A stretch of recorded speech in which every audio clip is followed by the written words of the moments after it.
Hello, everybody. Welcome to the Universal Dialect Show. I have an awesome guest on. He's an artist, rapper, paranormal investigator, author, co-host of an awesome show called I Want to Believe. Right now, in their seventh season. Uh, he's a returning guest from episode number 2. Welcome back to the Universal Dialect Show, Nomar Slevik. What's up, my man? Yo, thanks so much for having me back. Appearance number two.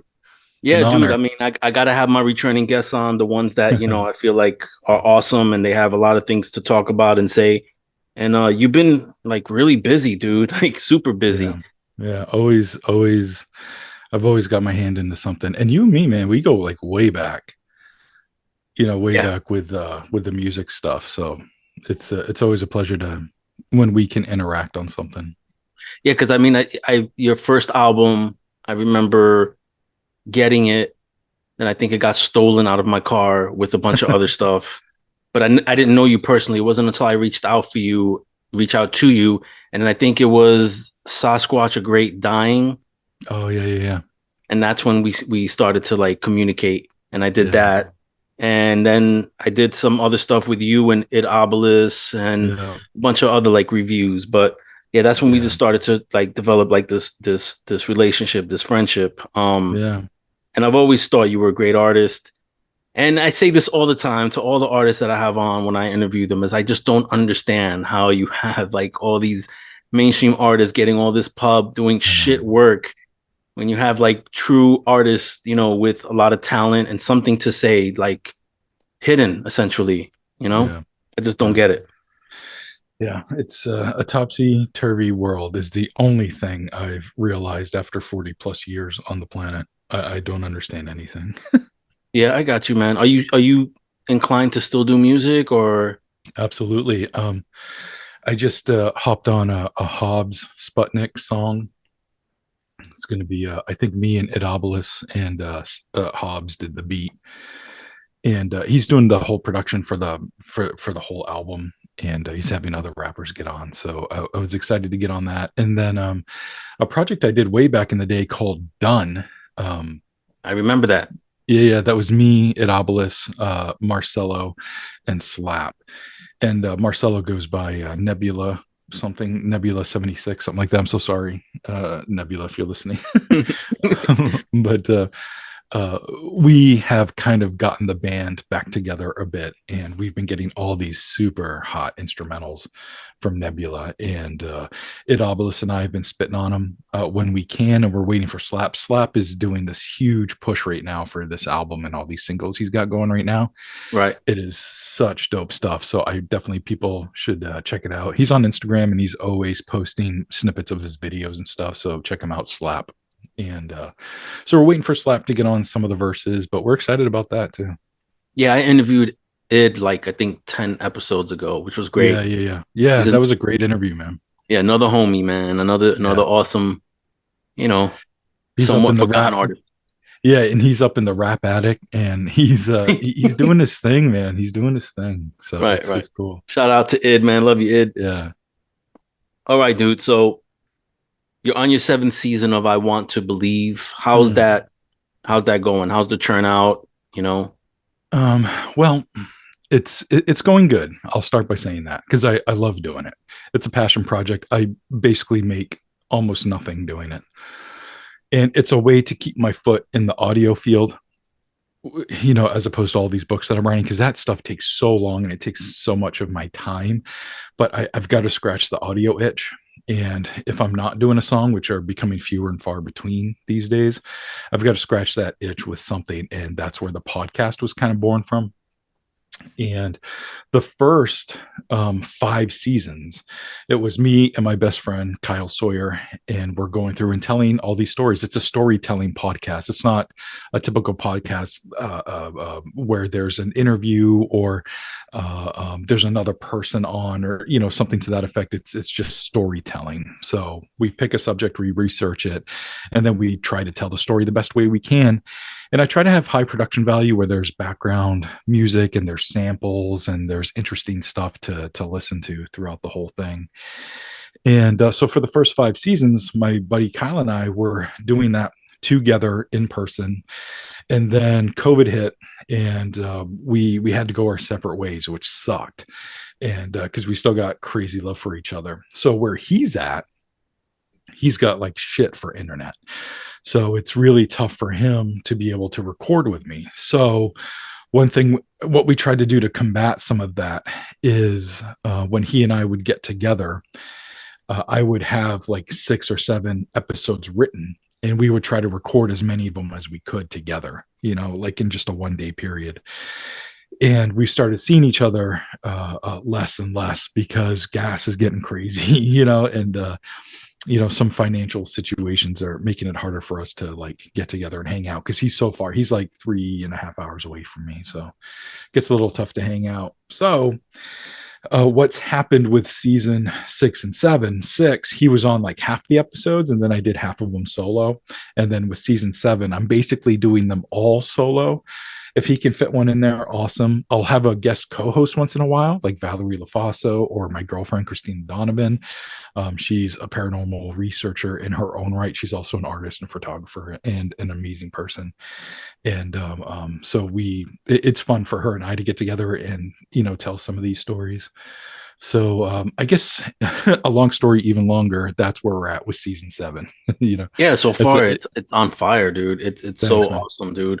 Um, the way that your diction is so perfect in there. It's like you don't want to mess up any words, but it's so like smooth. You know what I mean? Yeah, Um, I appreciate that, and that's part of the hard work, man. Because it takes me like 8 hours to do an episode from start to finish, and that includes research and writing a script and adding all the audio elements and recording the audio. But I fuck up all the time, so I'm always going through and removing all my mistakes. You know what I mean? So right, it does sound smooth and good, and like I know what I'm doing. right. No, and it's so seamless that Cool. your episodes just in general don't tend to be really long, but it's Yeah. so smooth that it seems too short. I'm like, damn, man, that's it. You Yeah, I know? kind of want to come in and hit them, and then Yeah, that's it. Like whatever the story needs, that's what it's going to get. Sometimes it's 20 minutes, sometimes it's an hour and 20 minutes. right. So it's I whatever the like the story hour and needs. 20 minute ones. Yeah. I get that feedback a lot. Yeah, yeah. But I get it. I get it. You can't do like 5 hour episodes. You know what I mean? It Yeah, just, yeah, it yeah. just gets It, it old after a while for some people. You want to it hit them really does. quick and be in and Yeah. out, you know? And I know, like as a podcast listener myself, there are podcasts that I really enjoy listening to, and there's things about them that makes me gravitate towards them. It's not a whole lot of talking at the beginning, like the mundane, or housekeeping talk at the beginning. There's not a lot of that. I like it when they just kind of jump into whatever story they're going to tell or information they're going to share, and then they get out, and I guess I'm mirroring that, or I'm making my version of that, because even when I'm on with Kyle, we don't have all this banter for the first 10 minutes. It's kind of like, hey, what's up, dude? What's up, dude? Blah blah blah. All right. Here's Right. an ad for whatever project I got going on, and then boom, we're right into it. So you say you had an issue where like, Kyle is far away Yeah. and you're, obviously where you live, and then you have the Yeah. issue of going back and forth.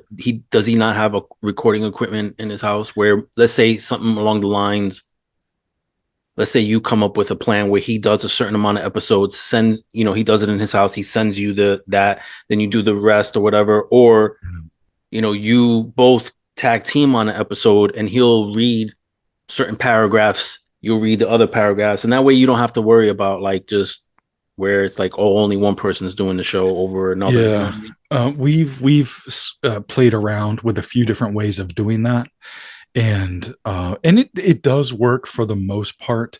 But what the way we used to do the podcast is we would drop all episodes at once at the beginning of a season. It's kind of like Netflix style. You get all the episodes at once, and then you can Right. binge them. And when we were doing that, that did work out pretty well. That he could record his stuff on his time, I record my stuff, and then I can edit it all together. But now what we're doing is we've gone to a monthly release schedule, and that's really just so we can like get in the algorithm and get people more on board to looking forward to episodes, as opposed to here's a big, here's 3 hours of audio for the year.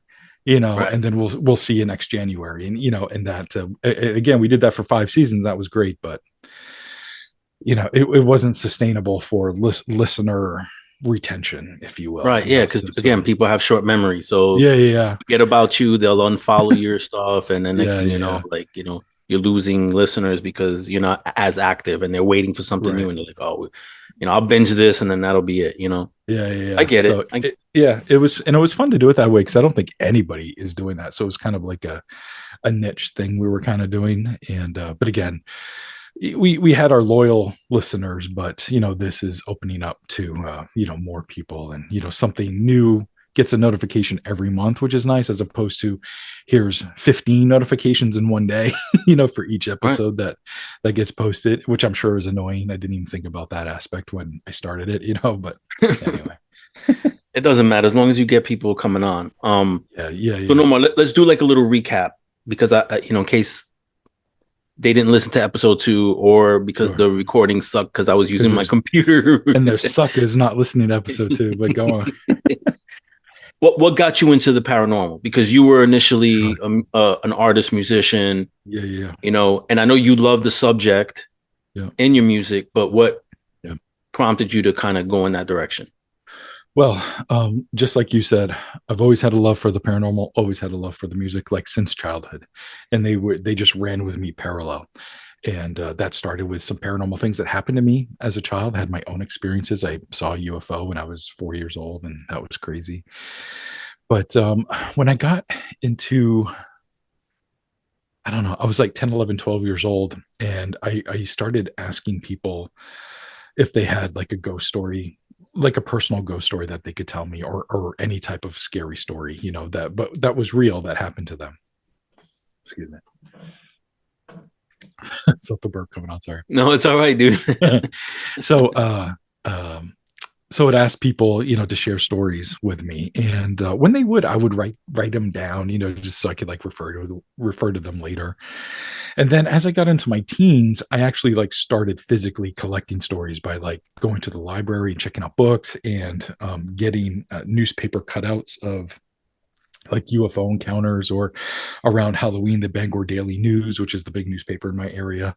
They would have like a haunted house story because it was October or whatever. And, I would cut that stuff out and keep it. And, I kept doing that and doing that. And as I got into my 20s, I was like, holy crap, I've got a whole bunch of stories here.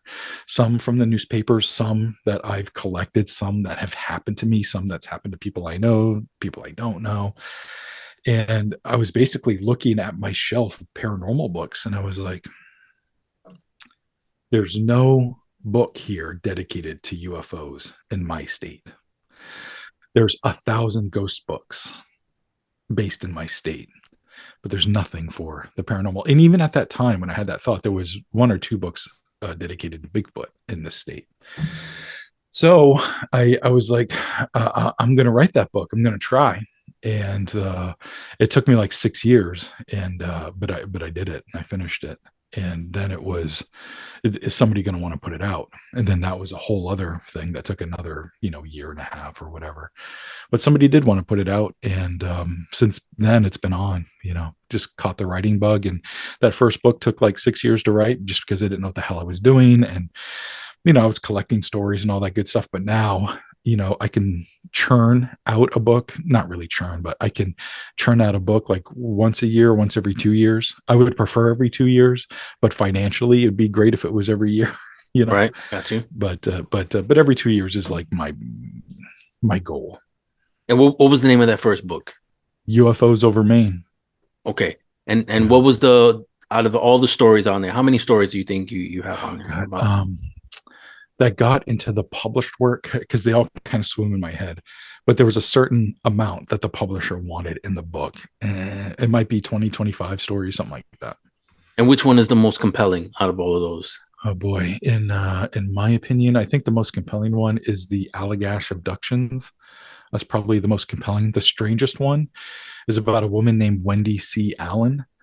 That's probably the strangest one, and I really like that story. But the most compelling, I think, and that has like the most credibility, is probably the Allagash abductions. Yeah. Yeah, the Allagash is for sure like the most, not only just the most compelling, but like most of the old school documentaries of like in the 90s and the early Yeah. 2000s would talk about that incident all the time. Yeah, And oh, I for think that's sure. the one Yeah. with the dudes on the boat. There was Yeah. twins and they got Yep. abducted. Can you describe the story a little Absolutely. bit for those that don't know Yeah. about Yeah. it? So it kind of rivaled the Travis Walton case. Like there Mhm. was like it was kind of similar because there was like a lot of guys and they were all together, but the Allagash was on the East Coast and theirs was like, on the West Coast. So the Allagash abduction case took place in, oh shit, I think it's 1975. I got to check my shit out. No, go ahead, man. I So, know it was pre 80s. oh yeah, yeah, yeah. Hopefully you can edit all this out. No, dude, it's dang. This is real life stuff. I don't edit like, to fake stuff. This is Yeah, real yeah, life yeah. stuff. All right, well, fair enough. Think about it, like when Joe Rogan, has to stop to tell Jamie to do something, you know. I don't really fuck with Joe Rogan, but I know what you mean though, and Yeah. yeah, you're right. This is fun to stay in. Well, anyways, it was like mid 70s, okay, Right. and it was four friends. They were all going to school together in Massachusetts, and two of them are twin brothers, and they decided to come up to to Maine to the Allagash Wilderness Waterway for like their spring break, and they were going to spend like 11 days or whatever that is that like that Friday to the following like Sunday, you know what I mean? For Right. that whole week to stay up in Maine. And so they drove up and they drove straight to the campground in Baxter State Park in Millinocket. And they had a couple of nice days with like fishing, and they took a small plane out. They had a pilot and take them out to some of the islands, and they had a great time canoeing and swimming and all that good stuff. And then one night, they're at one of these little offshoots that's in the Allagash Wilderness Waterway. And there's actually a whole bunch of people there. And it's just about dusk. And a weird light is seen in the sky, and everybody sees it. And everybody kind of stops what they're doing and they stare at it. And they're all like, what the hell is that? And a lot of people assume it's we just saw a UFO. Well, that was crazy and it went away and everybody forgot about it. Well, a few nights later, the guys were running low on food, on protein specifically, and they needed to fish some more. So they went out during the day and they couldn't catch a thing. It was driving them nuts. And they were actually getting like literally kind of worried that they weren't going to have enough food. So they decided that they were going to go out that night and maybe the fishing would be better once everybody had kind of cleared out. It was just them, they had found this little island to themselves that they could dock at and it had picnic table and stuff. And they thought if they went night fishing, they might have some more luck. So night finally fell and they lit a big bonfire so they could find their way back in the darkness. And so they took off. And while they're fishing, they see the UFO again. And they're all staring at it and they're all in awe. It's a lot lower this time. And then the next thing they know, they're back on shore. And their bonfire is down to embers. And they all feel kind of weird. And they're like, how long have we been gone? And they're like, the thing's down to embers. So it has to be hours because it was a big bonfire. So they really couldn't rationalize it. They couldn't think about it too much. They were literally sitting at the picnic table and they all just kind of fell asleep. Wake up the next morning, they're lethargic and they kind of just go through the motions for the rest of their stay. They're not exuberant young men on spring break in, the Maine wilderness, but they go through the motions and then they go home. And then years go by and they're still all good friends. Years go by and one of the gentlemen starts having these really odd dreams, and coinciding with that or running parallel with that is he starts to have these odd medical issues that he's like, where are these coming from? And we're talking like seizures and things like that. So these dreams that he's having, he's surrounded by these creatures and he's laying down on some sort of bed of some sort, and it feels medical in some way, and they're doing things to him, and every time he wakes up he's scared and he's sweating, and he knows it's not normal. These aren't just nightmares, and they kind of came on all of a sudden though. And then he starts talking to the other guys, and they're having similar dreams. Even his wife is having some sort of similar dream where there's a creature involved.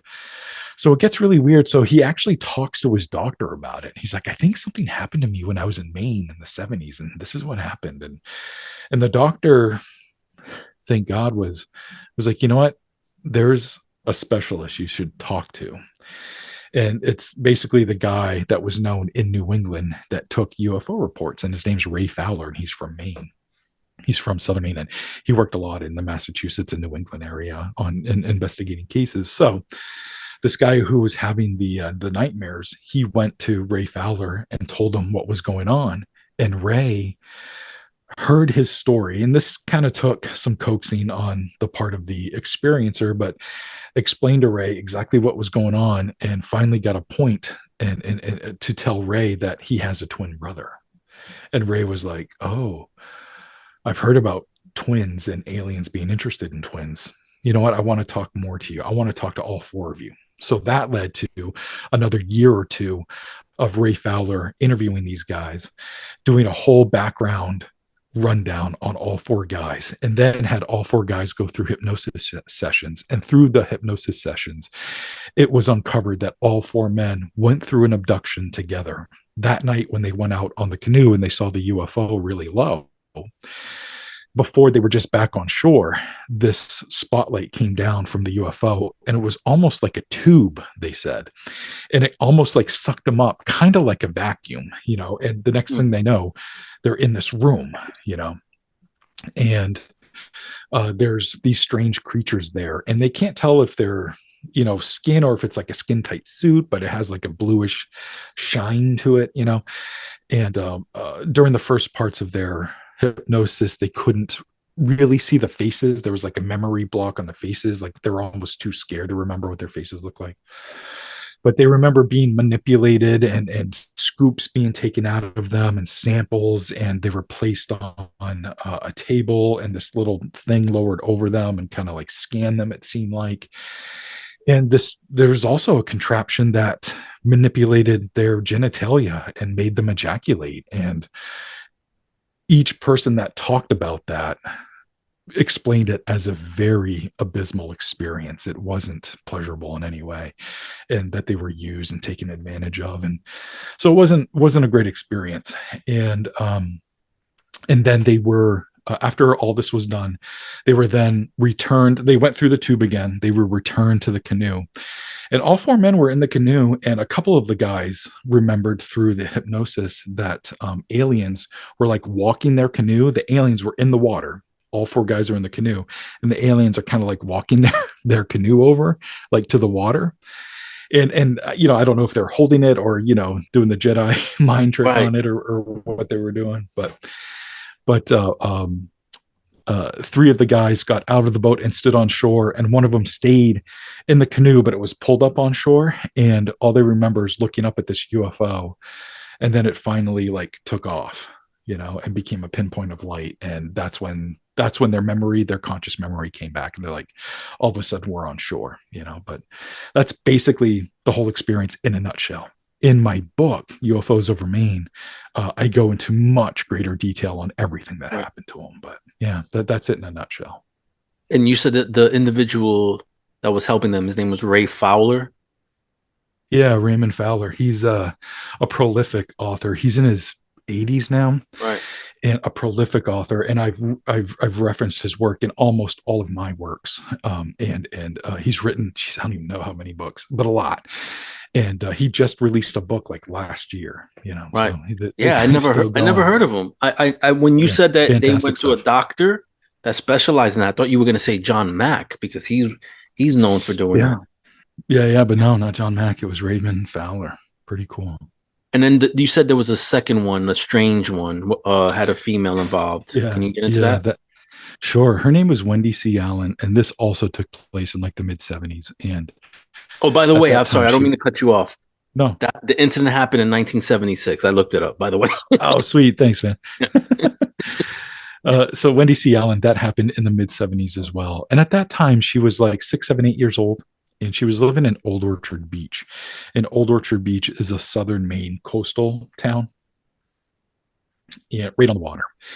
And when she was, that age, her and her cousin were in the woods and they were collecting like some water and stuff to like bring back to the house because they were kind of making like a little makeshift pond and like a garden area by the home.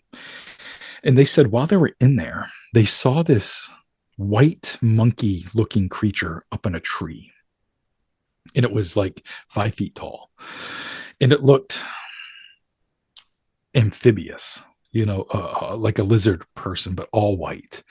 But it was in the tree. So it kind of made them think it was like a monkey, the way it was kind of positioned in the tree. And it was kind of high up there. And it started speaking to them telepathically.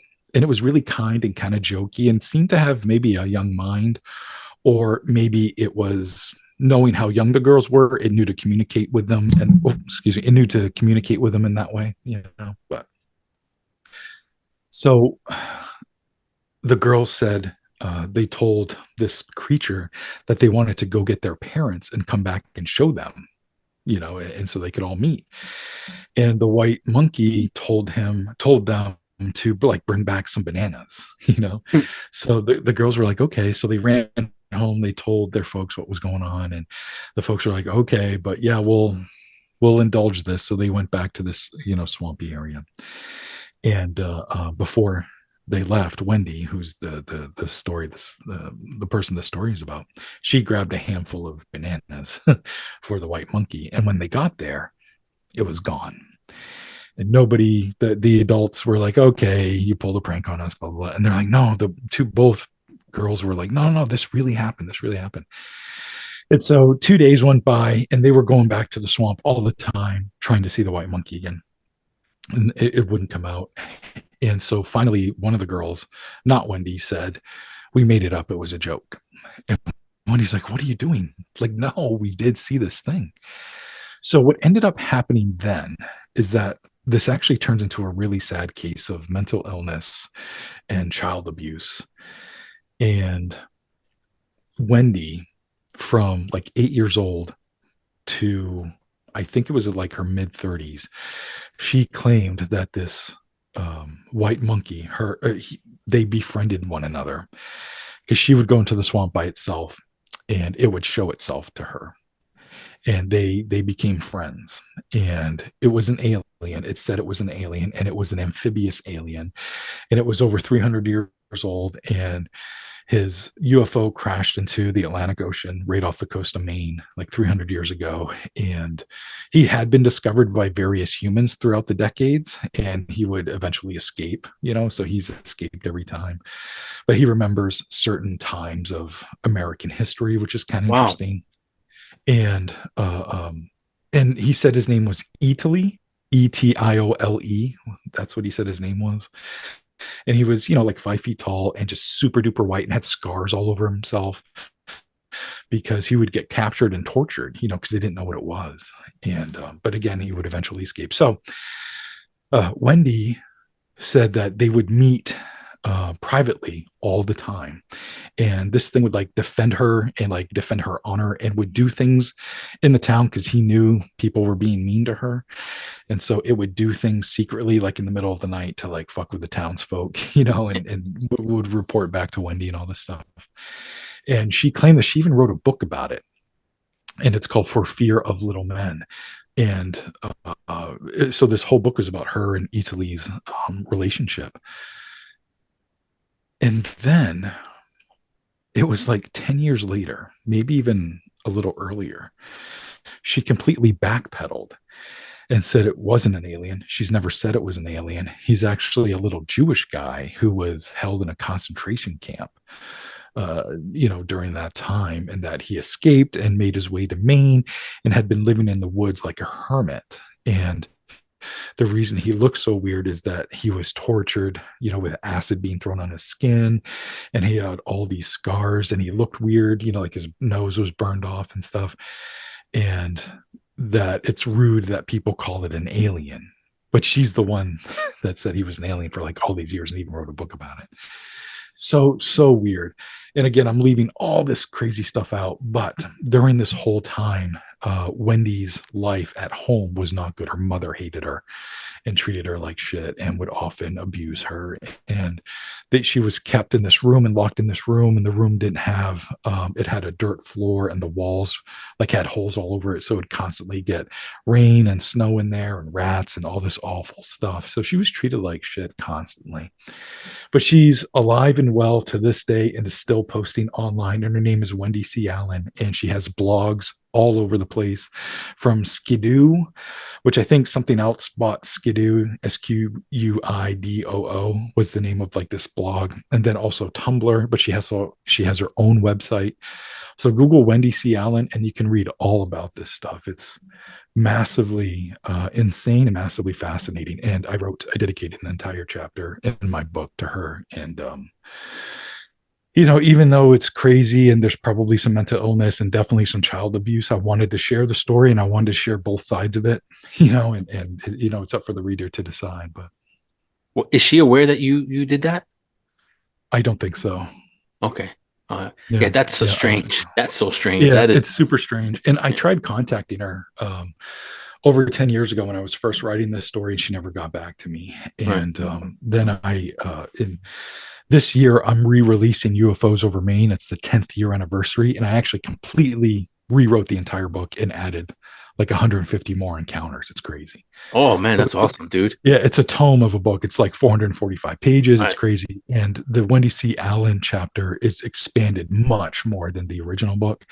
So there's all this extra information in there. And she would not get back to me again this time about trying to talk to her, Right. interview her about the stuff. But she made it pretty clear in later blog posts that she hates UFOs, refuses to talk about them. So I knew it was a long shot, but I think Right. your story, I think your story deserves to be told. So Right. Yeah, you gave it a shot, but it yeah, could be that the reason why she doesn't like that probably is traumatic to her, so she doesn't for want to relive sure. it probably. So, For sure. all right, dude. So, listen, you wrote a book called Granite Skies about an individual called Mike Stevens, and I wanted to kind of Yeah, go into that. Like, who is Mike Stevens? What was his sure. experiences? But first and foremost, how did you encounter the situation in order to write a book?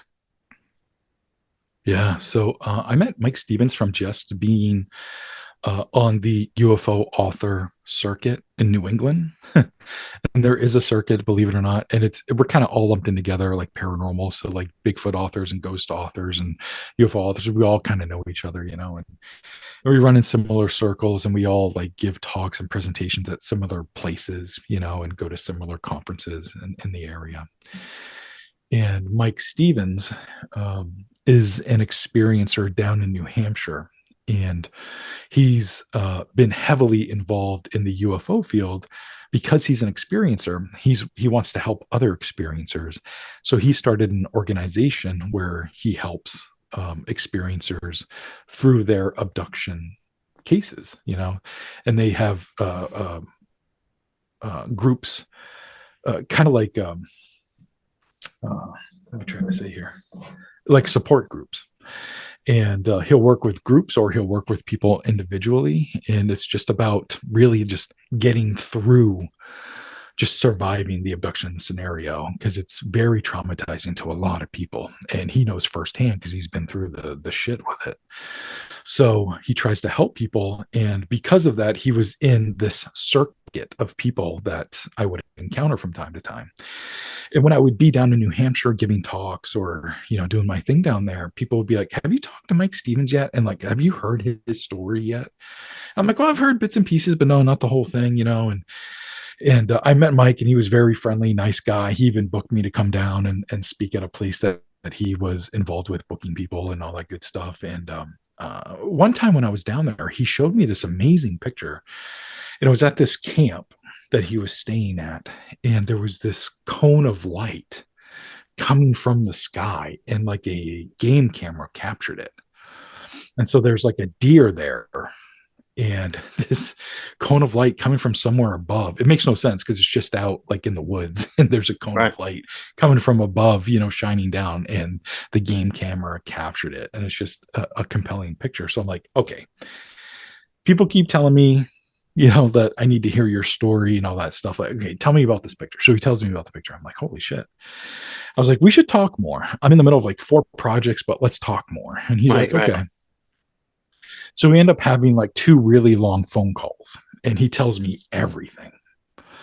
I'm like, holy shit. I'm like, what are your thoughts on me writing a book about all of your experiences? And he's like, well, that's pretty insane. And he wanted to make sure, I came at it from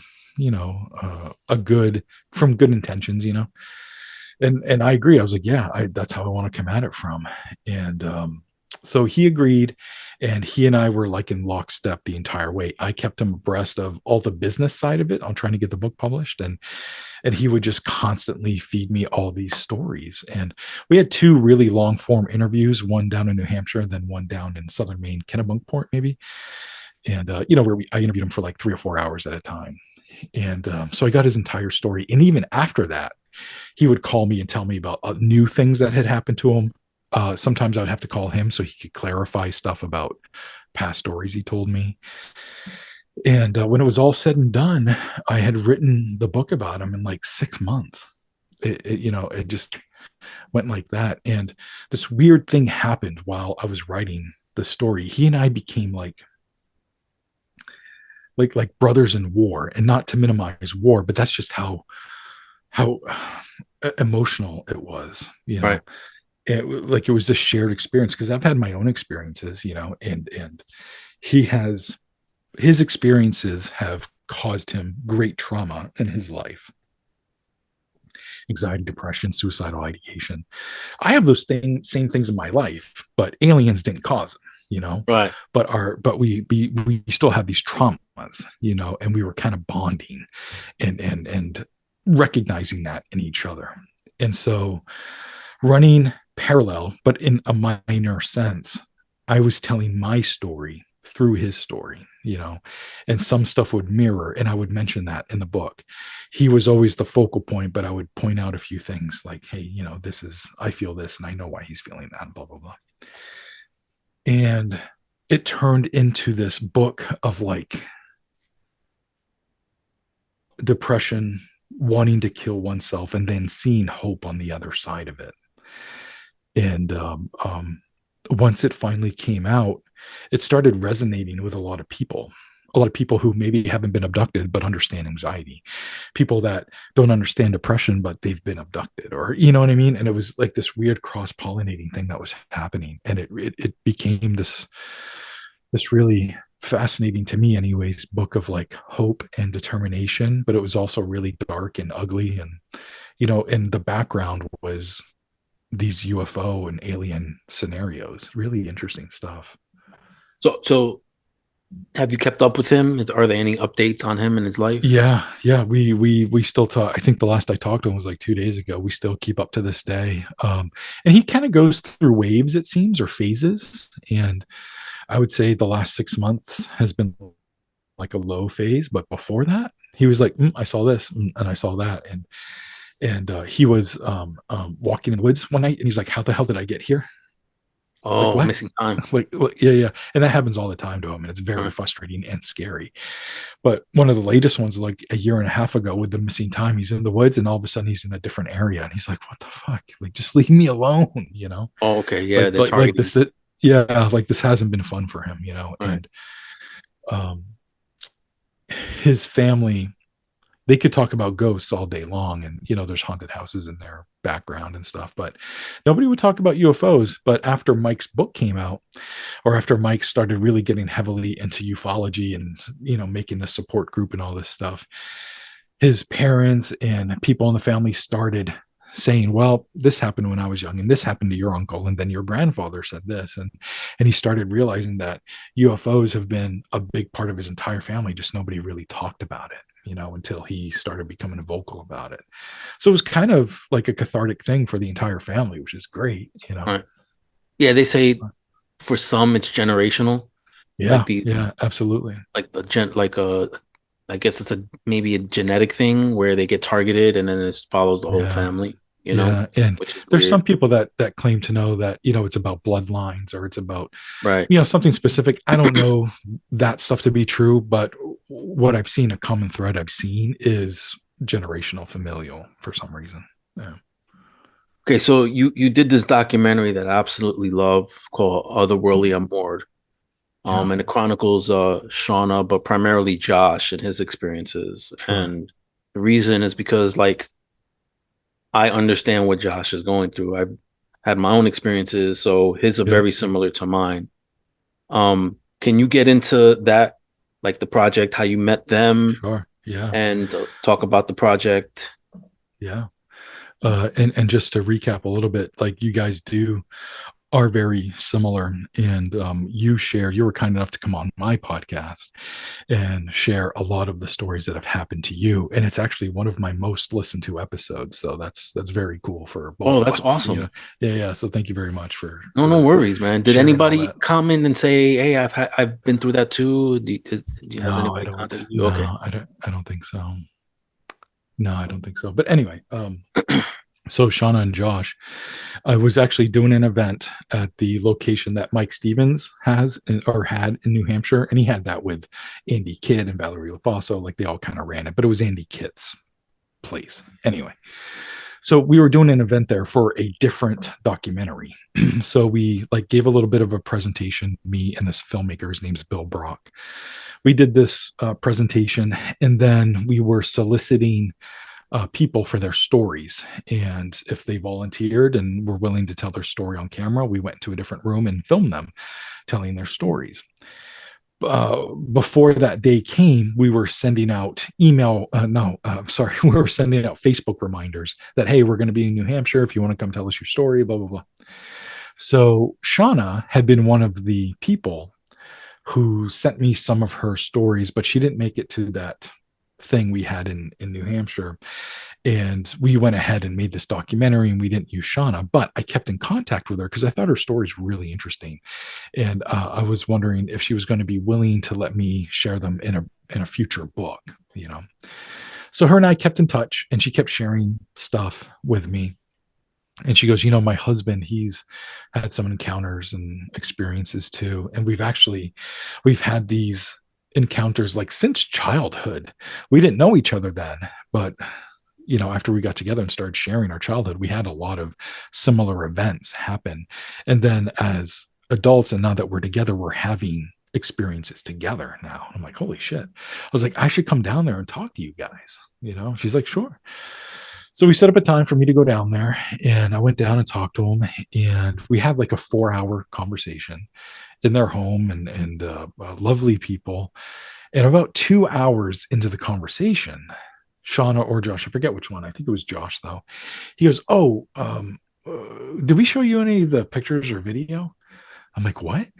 Like, yeah, we have pictures and video of all this stuff. I'm like, "What?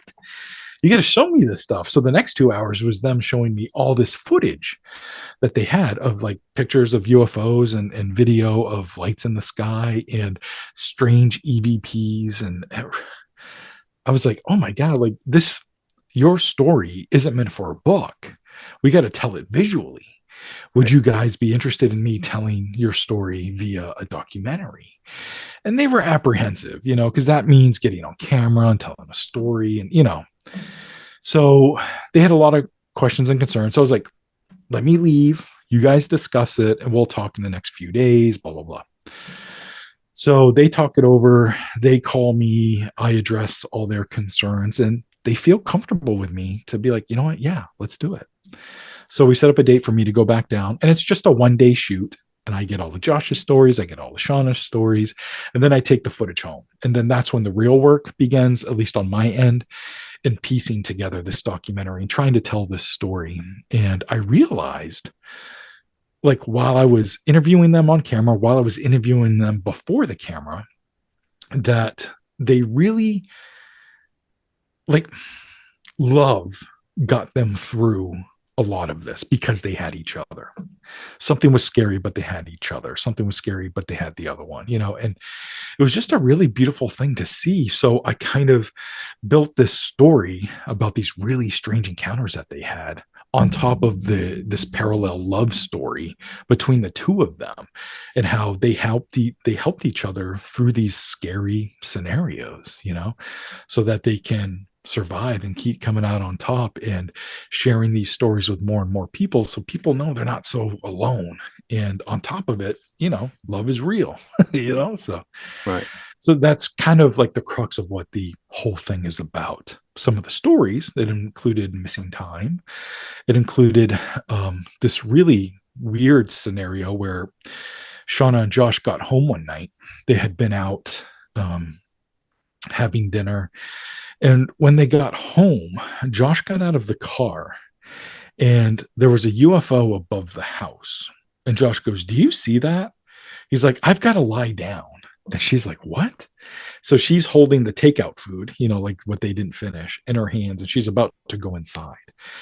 So he's like, "I got to lay down and look at this." So he lays down on the grass and he's looking up at this UFO, which is an odd thing to do, odd behavior. She goes inside, and the next thing Josh knows, Shauna's nowhere to be found. So he's like, "What the hell?" So he kind of snaps out of whatever weird behavior he's doing, and he goes inside and he's like, "Shauna, Shauna," and he checks all the rooms and he's like, "What the hell?" And then his phone starts ringing and he's like, "Hello?" And it's Shauna, and she's like, "Ah, blah, blah." And he's like, "What?" And then the phone hangs up and he's like, "What the hell?" So the phone rings again, and she's like, "I'm outside," like, and like laughing and really just not being herself, not making any sense. But he realized that she's outside. So he goes through the sliding glass doors to the outside in their backyard into the woods. And now he's looking for Shauna. He's yelling her name and he's running through the woods trying to find her. And he all of a sudden realizes that he's like 80 yards out in the woods and he runs past her. And he's like, "Whoa." And he stops and he goes back, and Shauna is there, kind of like with her knees up to her chest. And she's leaning against a tree, like sitting down, leaning against a tree. And she's just like kind of giggly and dazed. And he's like, "What are you doing? What happened?" And she's like, "I don't know." Like, Josh laid down to look at the UFO. Next thing they know, Shauna is out in the woods. And she's like 80 yards from the house. It was friggin' weird. But that's just one of like 50 weird things that happened to him. Yeah, that documentary, the way that it's filmed, everything is an awesome documentary. I appreciate Any that. updates on them? Have you kept up with them at all? Yeah, definitely keep up with them. There was a thing like, I think it was a year or two after the documentary came out, maybe a year. And because the documentary came out in 2019, so I think it was 2020. And Shauna sent me these pictures of her back, and it kind of looked like burn marks in like a grid pattern. And I don't know if you're familiar with the Falcon UFO incident, but it's where this guy got kind of like burned In his by chest? exhaust on his chest. Yeah. Yeah. It looked just like that. It was Wow. fucking wild, but it was on her back. It almost like if she had sat in a lawn chair with this pattern and got sunburned, just in those squares. That obviously didn't happen, but it was kind of sore to the touch, and they appeared one morning and then they slowly went away over time. So they sent me pictures of that. Shauna would wake up with they would both wake up with bruises on like their inner thighs, and they hadn't had rough sex or anything that could explain it.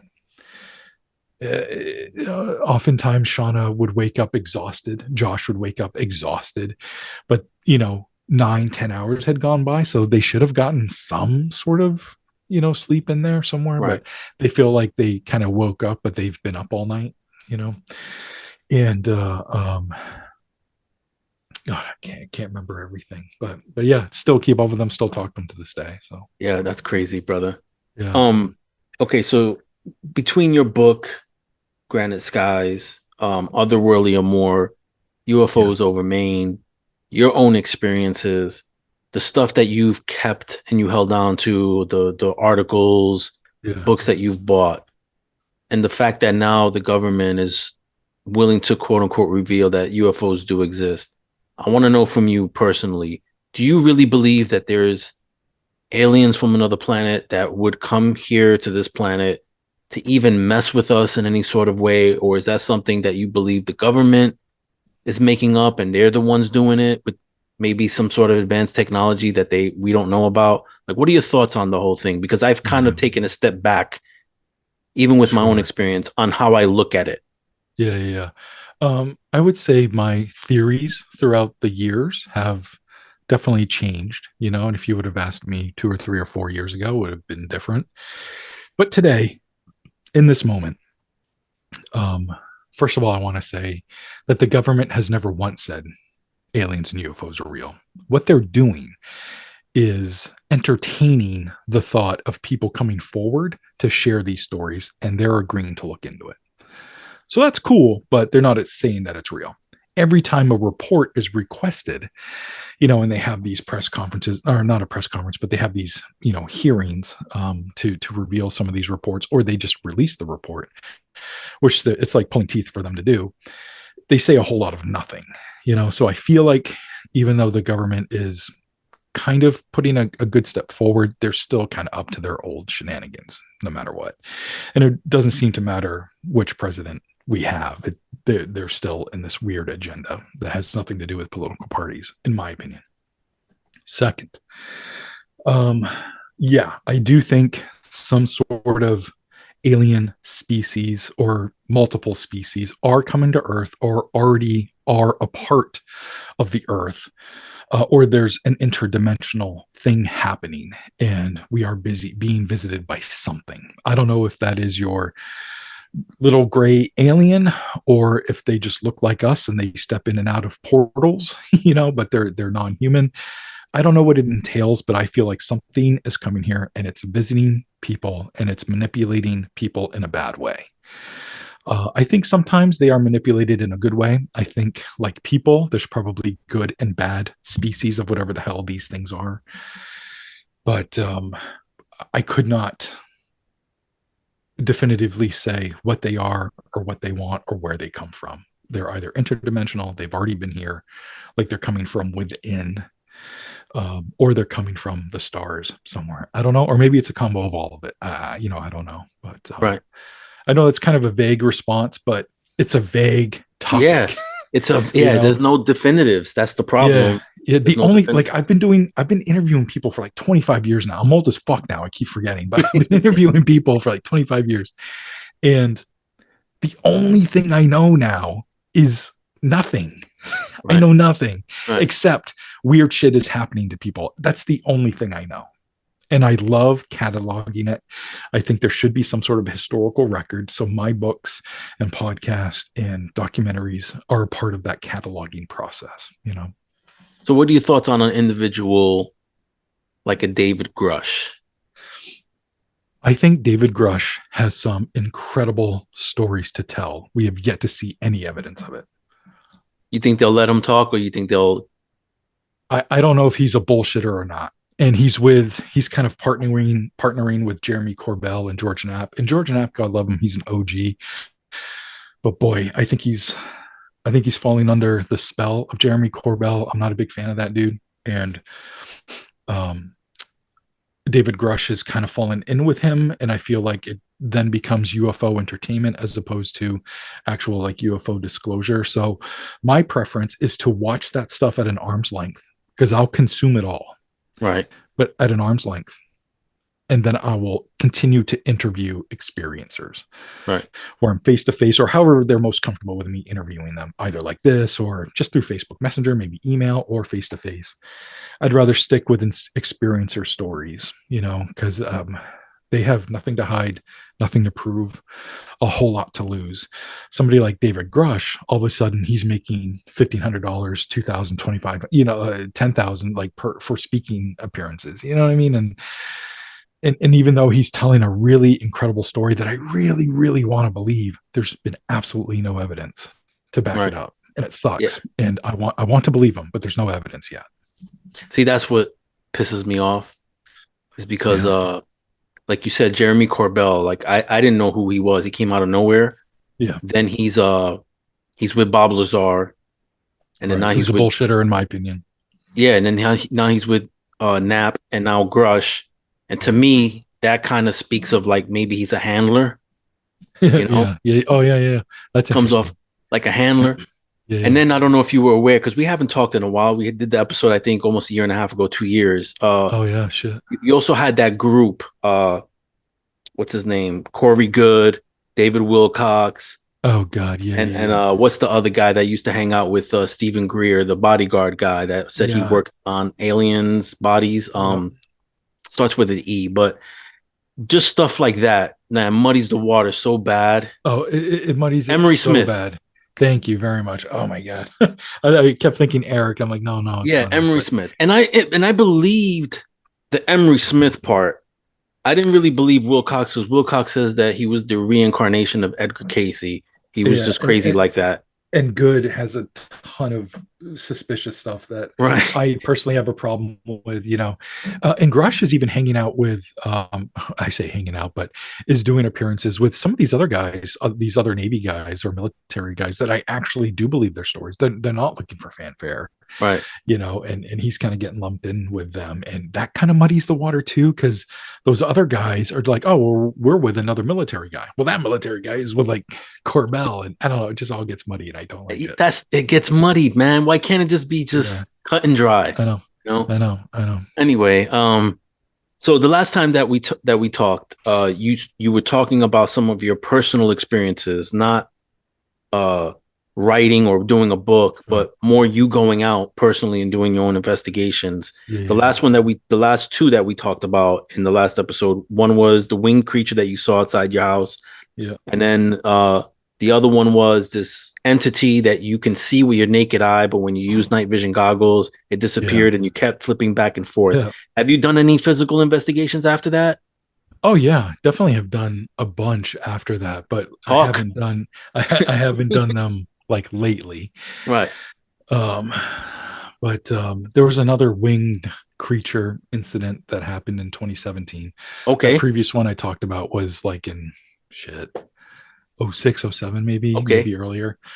But the other one was 2017, and it was kind of like a Mothman figure, and I had found this witness who had this experience with this winged creature, and it's in a small town not too far from me. It's like 45 minutes away from me, and he told me his whole experience, which was he was like walking home. He was a teenager at the time. He's walking home, and he hears these weird beeping, squeaking type sounds. Then he sees like a big shadow go across the tar, like by his feet. And so that caused him to look up because he realized something was flying over him, and he looked up, and the squeaking or whatever was coming from that thing. And it was like this huge thing with this huge wingspan, like 25 feet, like as big as a Cessna. Oh shit. And he said its body was like 4 feet long, and its head was this really weird shape, and it had tubes coming out of it. Really, just the oddest description. And he actually did he did a drawing of it for me, and it's in one of my books, and it looks freaking weird. But it had like bat-like wings, and it was kind of translucent. Its skin was kind of translucent. He could like see kind of like veins or stuff through its skin. Very weird. So since that area is very close to me, I decided to go do an investigation of that area. And I went out for 2 overnight investigations back to back. In the first night, not a whole lot happened. I did hear, I was in like this area where there's like a pond, and I was sitting on this bench, and my flashlight couldn't penetrate the darkness far enough, but I kept hearing like walking in the water. It was like something bipedal walking in the water, and I'm yelling hello, like why is there a person walking in the it's Right. like 1 a.m. and you wouldn't just be walking, and it's shallow water. Like I've been there during the day, it's fairly shallow. And so I'm trying to shine my light, and I even used my headlights at one point, and I just couldn't penetrate the darkness far enough to see what it was. But something was walking, and I had to, in my mind, chalk it up to a deer because I couldn't see anything else, and nothing was responding to me. And so the next night, I go to this swampy area, and this swampy area is where this kid says this thing flew into. And so I am behind his apartment building. He said this thing kind of like flew up over his apartment building and went into the swampy area. So now I'm down there and it's hot as hell. It's the middle of the summer and mosquitoes are bad. So the windows are up and then the windows are down and the bugs get bad again. So the windows go back up. But the car's completely off. So there's no AC. There's nothing to distract me. It's pitch black. And I see what looks like red eyes out in the swamp. And it's like 10 feet up in the air. There's this large tree out there, and it's got this huge branch, and that branch is like 10, 11 feet up. And the lights, the eyes are right under this branch. So I know that whatever that is, it's tall, you know. And the eyes were weird, man. Like they would just like come on. It's not like they closed like normal. They would just like come on and then they would blink out, you know, like just go off. And I saw that 3, 4, 5, 6 times, and I couldn't make heads or tails of it. So all I could do was document it. I couldn't take a picture of it. I didn't have, a good enough camera to, like capture these two little red lights in the blackness, you know. So I went back down there the next day when it was daylight, and there was no tracks or anything. Like you could see my tire marks and all that stuff. And I wasn't about to walk out into the swamp, you know. Like I appreciate a good investigation, but I'm not going in the swamp. I got you. But I Yeah. can I can see the tree, and I'm looking at the tree and I'm like, that's pretty high. That's 10, 11, 12 feet high. And as I'm looking at that branch, I see red lights again. I'm like, oh fuck, I think there's a road beyond the swamp that I'm not aware of because I'm not from that town. And it's cars going over a hill, and I'm seeing brake lights. And I'm Right. like, oh, is that what I saw last night? Although it's 1, 2 a.m. in a very tiny town, so there's not a whole lot of people out at that time, but since it could have been brake lights, I had to chalk it up to, okay, it probably wasn't a creature, or I can't definitively say that I saw this creature, but 2 different nights back to back, two kind of strange things happened that I couldn't verify, but they were weird, you know. But Right. that's something that I went out and did. And then anything after that, any other like, Yeah, there's got to be. Oh yeah, I went to this one was like more of a ghost thing, but there's like this haunted railroad area that's like in the middle of Maine, and I took my co-host Kyle down there with me, and it's said to be haunted by this person named Bicycle Larry. And Bicycle Larry was like a transient who would ride around town on his bicycle, and everybody knew he was on Social Security and he'd get his check once a month, and he kind of had his routines. He got his check, and so you knew he was gonna, go to the Rite Aid or go to wherever and get his, things that he needed and blah blah blah. right. And he was a very friendly guy, and people would try to be friendly with him. And what ended up happening to Bicycle Larry is he befriended this other guy, and I forget his name now, but they befriended one another, and this other friend learned of the social security checks, and the next thing you know, Bicycle Larry winds up dead, and Mm, he's thrown in this creek right off this bike trail that runs through town. And then this other guy, he ends up calling his sister and maybe calls somebody else and then offs himself. So he kills himself after killing this guy because I don't think he could live with the guilt. right. So there are these 2 deaths, one a murder, one a suicide, associated with this haunting. And it mostly takes place in this bicycle trail. And part of this trail kind of goes deep into some thick woods. So I went down there to go investigate it. And I brought a field recorder with me so I could record everything that happened and use it as a podcast episode. So I'm down there with my own bike because I like to bicycle around. I bring my bike down there, and I start riding the trail, and I stop and I have some EVP sessions, and I keep riding, have some EVP sessions. And when I got home and listened to everything, there was some weird stuff. I think I caught a gunshot with a scream afterwards, Mm, and that's on the podcast episode. I definitely caught some sort of tonal stuff, but I couldn't make out any words. I definitely got some weird feelings on the trail. I was by myself. It was the middle of the day, but I got some felt like being watched feelings on the trail. I was in a part of the trail that's deep in the woods. So I'm like a mile and a half, something like that, maybe a mile into the woods. And I see this makeshift tent. It's made with like a tarp and some lean-tos, And but it looks abandoned. So I'm like, okay. So I'm looking at it, but it's off the trail, like 20 feet off the trail. And I'm not gonna go fuck with somebody's stuff. You know what I mean? There Gotcha. could Yeah. be somebody sleeping in there. So I'm just walking along, and then I hear what my mind tells me is a duffel bag being unzipped and then metal clanking. So to me, in that moment, it sounded like a serial killer was getting their knives out to come get me. You know what I mean? Yeah. So I was like, oh fuck. So I like got on my bike and took off and didn't look back. I I got you. stopped. I stopped maybe like 50, 60, 70 yards down the trail and finally stopped and like turned around to see if anybody was like running after me and they were like wearing a hood or something crazy. But I didn't see anything. But it freaked me the fuck out, man, because it happened where that lean-to was.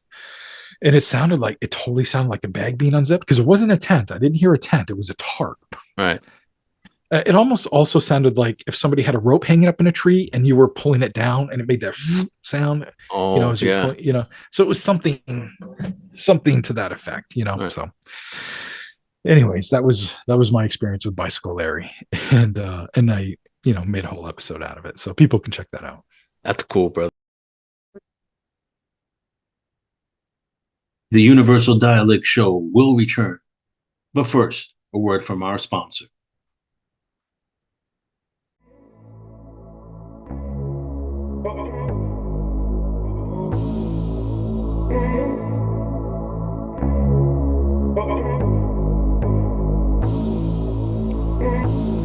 In a world where style knows no boundaries, where self-expression reigns supreme, there is Arise Creations. Introducing Arise Creations, the ultimate destination for fashion-forward individuals seeking affordable, unisex apparel that caters to every unique style. Arise Creations brings you an exceptional collection of unisex fashion essentials, from trendy tops that blend style and comfort to versatile bottoms and footwear that add an extra layer of sophistication. We've got you covered from head to toe. Arise Creations is more than just a clothing line. We strive to create an inclusive space where everyone can find fashionable and affordable pieces that reflect their unique personality. With indelible designs, we ensure that anyone can confidently wear our products, breaking down barriers while embracing individuality. But that's not all.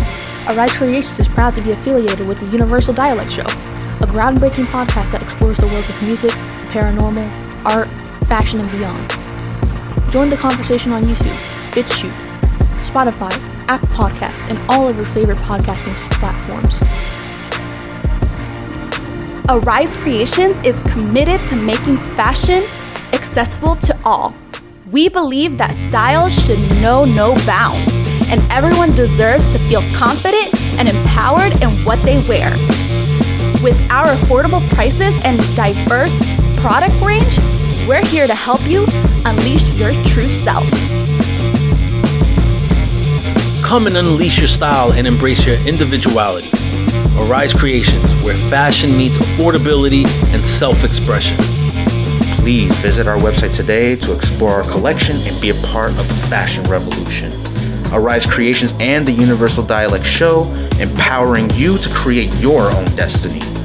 Head to www.etsy.com/shop/Arise Creations 73.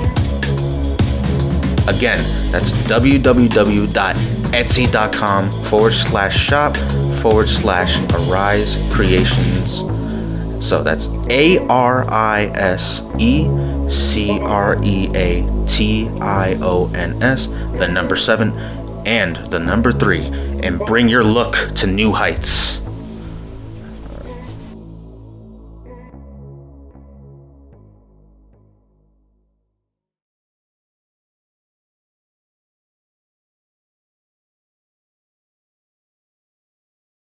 cool, brother. I want to say for sure in the last 2 years, this has been like a new craze. Not that it's new, but it's been amping up. This dogman werewolf Oh thing. yeah. Have you heard anything out there in Maine concerning Absolutely, that? yeah. There's a crazy story for Maine specifically, but just so you know, there's very little that scares me. I'm so desensitized to so much because of all the horror movies and all of this. Like I'm constantly doing research with this stuff, so I'm always in it, and not a lot of stuff freaks me out. There's some alien abduction stuff that freaks me out. Black-eyed kids really freak me out, and the other thing that freaks me out is dogman stories. So there's a dogman story from Maine, and it was a pack of dogmen, Oh shit. and they terrorized this farmhouse, and it's about an hour south of me. And these people had just moved into the house, and they had moved because the husband had gotten hurt at work and couldn't work anymore, and he was pretty severely hurt. And his wife didn't like guns, so this scenario has all their guns out in a shed outside, so they're not readily available, which sucks.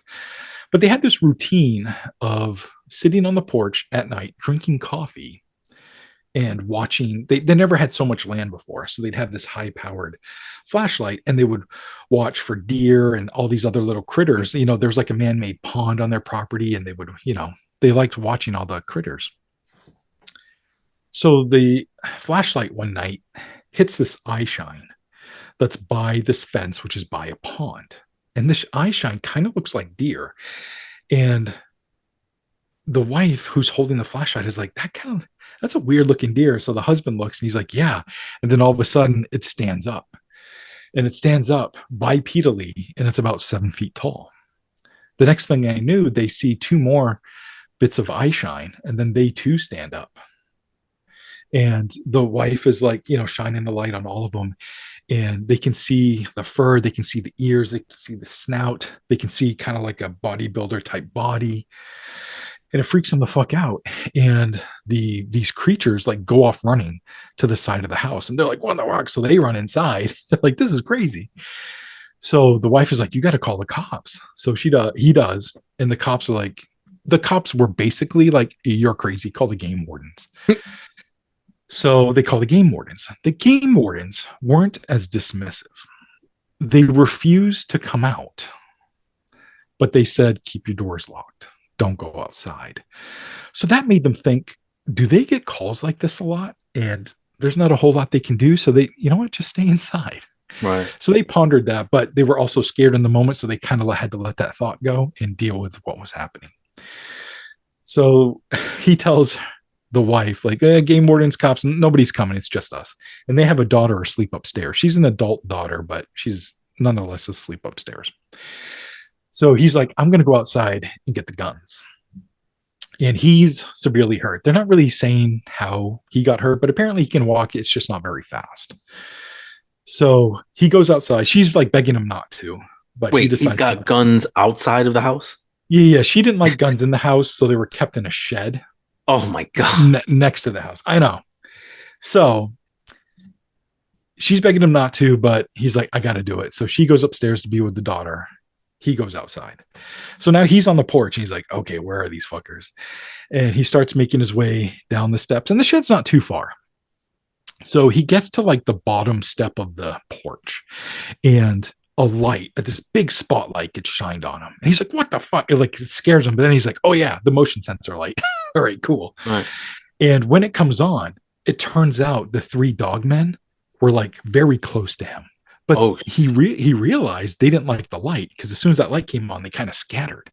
Oh, okay. And he's like, as long as I can keep this light on, I can get to the shed and everything's cool. Well, while he's figuring this out, the light goes off, and he's like, fuck. So he starts like waving his arms around, and the light comes back on, but the dogs had moved again, and he's like, oh shit.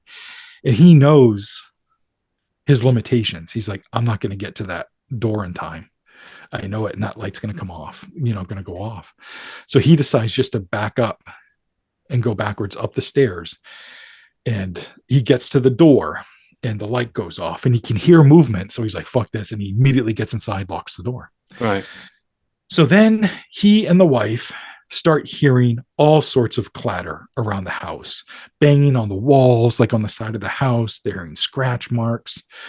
And they go upstairs and they wake the daughter and they tell her what's going on. And she's like, what are you guys talking about? And like ends up going back to sleep. So they're like, well, at least she's up here and she's safe. We'll stay up here, you know? And so they're up there and they're looking out the window. And as they're looking out the window, they see 5 creatures looking back up at them. And they're like, oh shit, this is no joke. And then they all scatter again.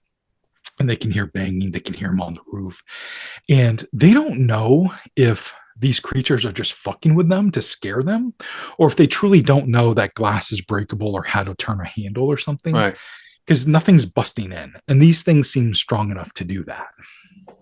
So they're not sure, you know, if they're just really stupid or if they're just, you know, scaring them.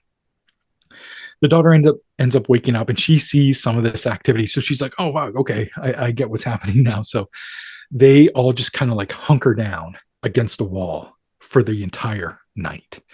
They barely get some sleep. I think they finally kind of like all pass out and they wake up and it's like 5:30 in the morning and the sun's just coming up, you know. And they look out the window and they're not hearing anything. And they think the daylight has drawn them back out into the woods. So they go outside and they see footprints everywhere. They see claw marks everywhere. And they're like, okay, something has definitely happened here. This is crazy. And they decided then and there that they're going to immediately start looking for another house. They don't I can imagine, yeah. Yeah. So it was like just a couple months later and they were able to move out. Well, last year, my girlfriend and I, like it's known locally what the address is. So we went out there to go check it out. It's in Maine?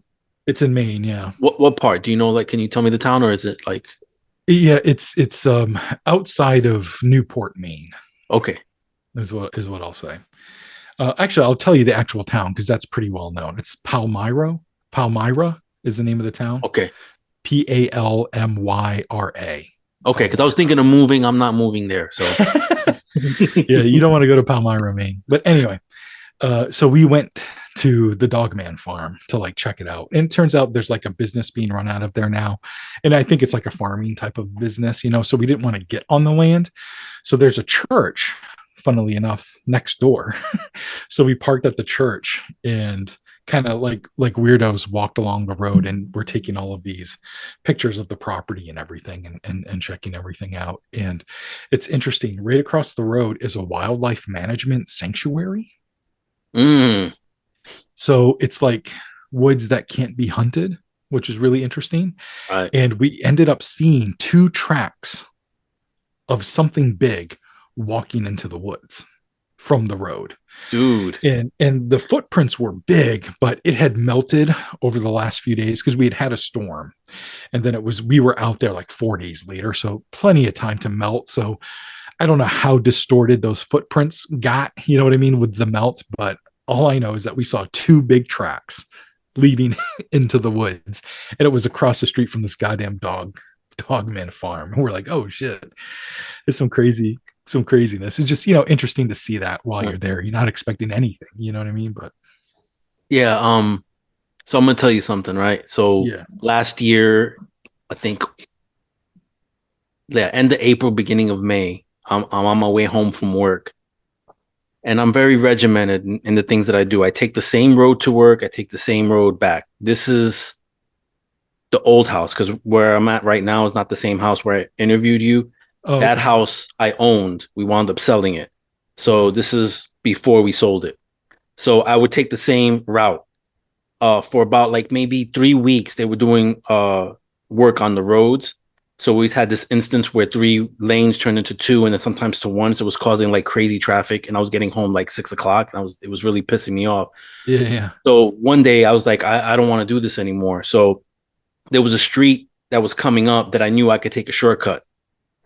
So if anybody wants to look it up, if you get a chance to look it up on a map, look up Rouse Road, Rouse Road in Central Florida. It's near University of Central Florida. If you look at it on a map, there's a park and it's nothing but swampy wooded area. And then in between some of the swampy area, you have like little housing developments here and there. Sure. But it's not like out of the question for something to be in those swampy areas moving around without being seen, Sure. because it just runs across the whole Rouse Road. There's a water source because you have a swamp that's actually in a park called J. Blanchard Park. So anyway, so I take the shortcut. I make a left on this road called Buck Road to eventually hit Rouse. But somebody else had the same idea as me, right? There was a car that was in front of me, like a cream, like light brownish car that was in front of me, about 20 car lengths ahead of me, that took the same right on it's called Dean Road. And then as I make my right, it's making its left on Buck Road. So it's doing the exact same thing I'm doing. It's probably the same type of person that's like, I'm tired of the traffic. I'm going this route. So as we're driving down Buck Road, this car is like significantly ahead of me. I notice it slow down almost to a stop and then just take off. Now, in my mind, I'm thinking, I've seen plenty of people on their phones messing around, swerve, in and out of lanes, slow down, things like that. So I'm thinking this person was distracted by either the passenger that was with them, if they had one, or they were on their phones. So as I'm driving up to the same area, something told me to look out my passenger side window. So as I'm driving, right, on my right-hand side, it's a wall of like just trees and forest. But every once in a while, it opens up and you can kind of see in a little bit. So as I get into this area, there's nothing but a wall of trees, and then it opens up into like this like meadow, and there's something standing there, cinnamon brown, at least 8 feet tall. Jesus. And the only thing the only description that I get out of it is ears with tufts of hair. Yeah. Wow. Hands with not paws, but hands with claws. Yeah. And it's just standing there like, oh shit, you can see me kind of deal. But this happens in literally like 7 seconds, because I'm not stopping like the person in front of me. I'm going like 40 miles an hour. I'm pretty much gone. But what went into my mind as all these other things are going through my mind is, if that car stops, I'm going to hit it and then we're stuck. So I had to look up to make sure that the car wasn't like in front of me or I was going to hit it. And then I was gone. I went home. But yeah. Wow. So I don't know if it was a dog man or werewolf, but I don't know anything that has pointy ears like that. That's bipedal because it was standing up, that has claws on their hands, Right.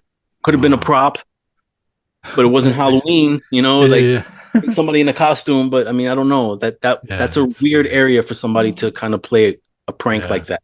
Yeah, like they would be where it's all trafficky, Yeah. I mean, and it was in the meadow. It wasn't on the road or on there's like a little, like, if you come to Florida, I would imagine the same thing in Maine. When you're in wooded areas, you have like maybe like a patch of grass that could be like a sidewalk, and then you have the road, right? Oh, sure. So after the patch of grass, then you have like, your woods, and then you go into whatever, or, the swamp or whatever. Right. Like that person would have been out more towards the road and not sort of hidden deep in there. Yeah. So I don't know what it was, but yeah, that. Dang. That's wild, dude. It's crazy, dude. I don't know why. I don't know why these things happen to me. Just add it to your list, man. Yeah, I joke that the last thing I need to see is a sea creature, and then I have bingo. I have paranormal bingo. Pretty much. Yeah. And you have to message me if that happens to you. Oh, I will message you. I will. All right, cool. Not that I'm gonna go out in the sea. I'm not really a fan of going out. Like my wife wants me to go on a cruise, and I'm kind of like, I don't know if I want to do that. But anyway, Nomar, this last segment, I want to highlight your show because, like I said, I think your show is awesome. You're currently on season 7, and so we're gonna start with season 5, episode 1, Jersey Devil Origins. What were you able to find out? Found out a lot that it was really a whole lot of like political, religious hot mess, and there really was no creature. It all came from names and misunderstandings and some political drama between like Ben Franklin and the family that were in the Pine Barrens, that were the namesake for the Jersey Devil. And a whole lot of nothing. in regards to an actual monster, but the real story is super duper fascinating. Basically, the Pine Barrens family and Ben Franklin had rival um, um, like farmers almanacs. Basically, they had two different kinds, and Ben published one and these people published one. And the people in the Pine Barrens, they were like Quakers, and Ben Franklin was doing kind of his old thing, and they would like make fun of each other. And Ben Franklin was much more humorous with this stuff, where the Pine Barrens family were much more serious with their stuff. And then the father died, and then one of the sons died, and and they had the husband had two different wives, and there was a whole bunch of kids. So that's where some of that mythology came from, where the Jersey Devil was like the 13th kid, blah blah blah. So, anyways, a whole lot of political intrigue and infighting, and it kind of developed into this just lore. And for me, the Jersey Devil is nothing more than lore. But I say that. But in that episode, I also share some legitimate stories that witnesses had, Right. And they are compelling. So, is there something in the woods of the Pine Barrens? Both things could be true. Right. It could be a bullshit origin story, and it's just these people, but there could also be something there. I don't know if it's a winged devil-like creature, but it could be a Bigfoot, it could be a Dogman, it could be a rake, or you know what I mean? Like, I don't know. But the Pine Barrens it's a lot like Maine, it's just deep, dark woods, for miles. Right. So who knows what could be there? But yeah, there was even, I found out in that episode that there was a government sanctioned search for the Jersey Devil. And some of the men on that government sanctioned search did find something, and they said they cut off its like hoof or something like that. It's kind of a strange story, but it was a government sanctioned hunt for the Jersey Devil. Pretty interesting. It happened in, I think, the late 1800s. I forget now, but it's that's cool. I never knew that. That's awesome crazy information. But you know what I found out too, which is weird, that I didn't know before, that the Pine Barrens supposedly they have Bigfoot in there. There's people that have come out. Sure. That went in there looking for the Jersey Devil, and they encountered Bigfoot instead. They encountered Bigfoot, yeah. Right. And what's really interesting too about the Pine Barrens, this is just kind of like a movie fact, if you will. But the Blair Witch Project came out in 1999, and it was, this huge success. They shot it on a budget of like what, $18,000, $28,000, right? And made $400 million. But it was, one of the first found footage movies, not the first, but one of the first that definitely kind of brought that genre into the limelight. But the same year that movie was shot, there was another movie being shot in the Pine Barrens called The Last Broadcast, and it was about the Jersey Devil.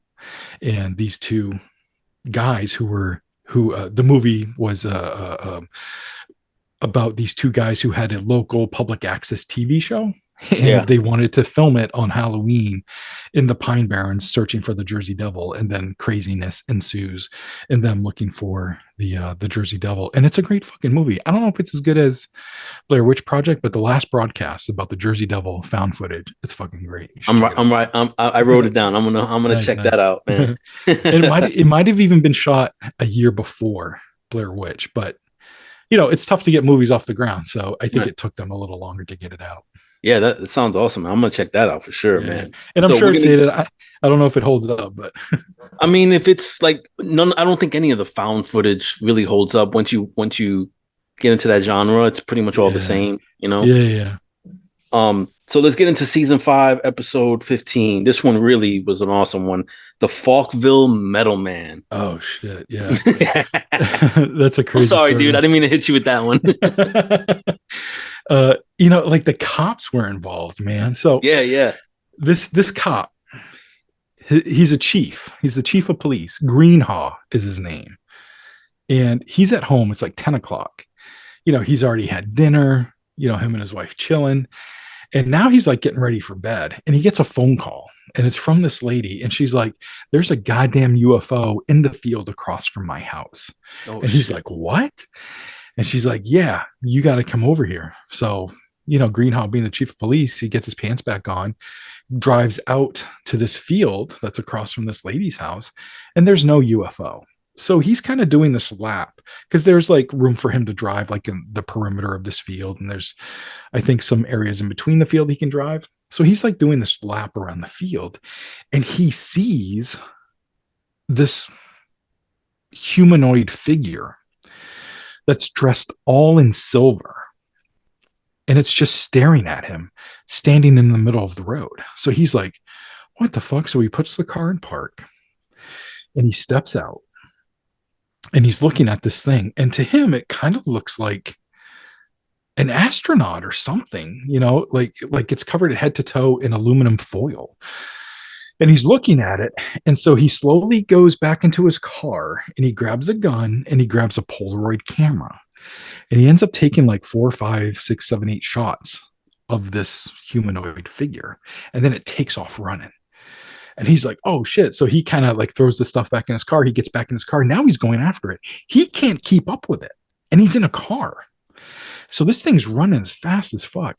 And finally it gets away. He doesn't see it anymore. So he's just left with a really strange encounter until he looks at the film and he captured what this figure was on his Polaroid camera.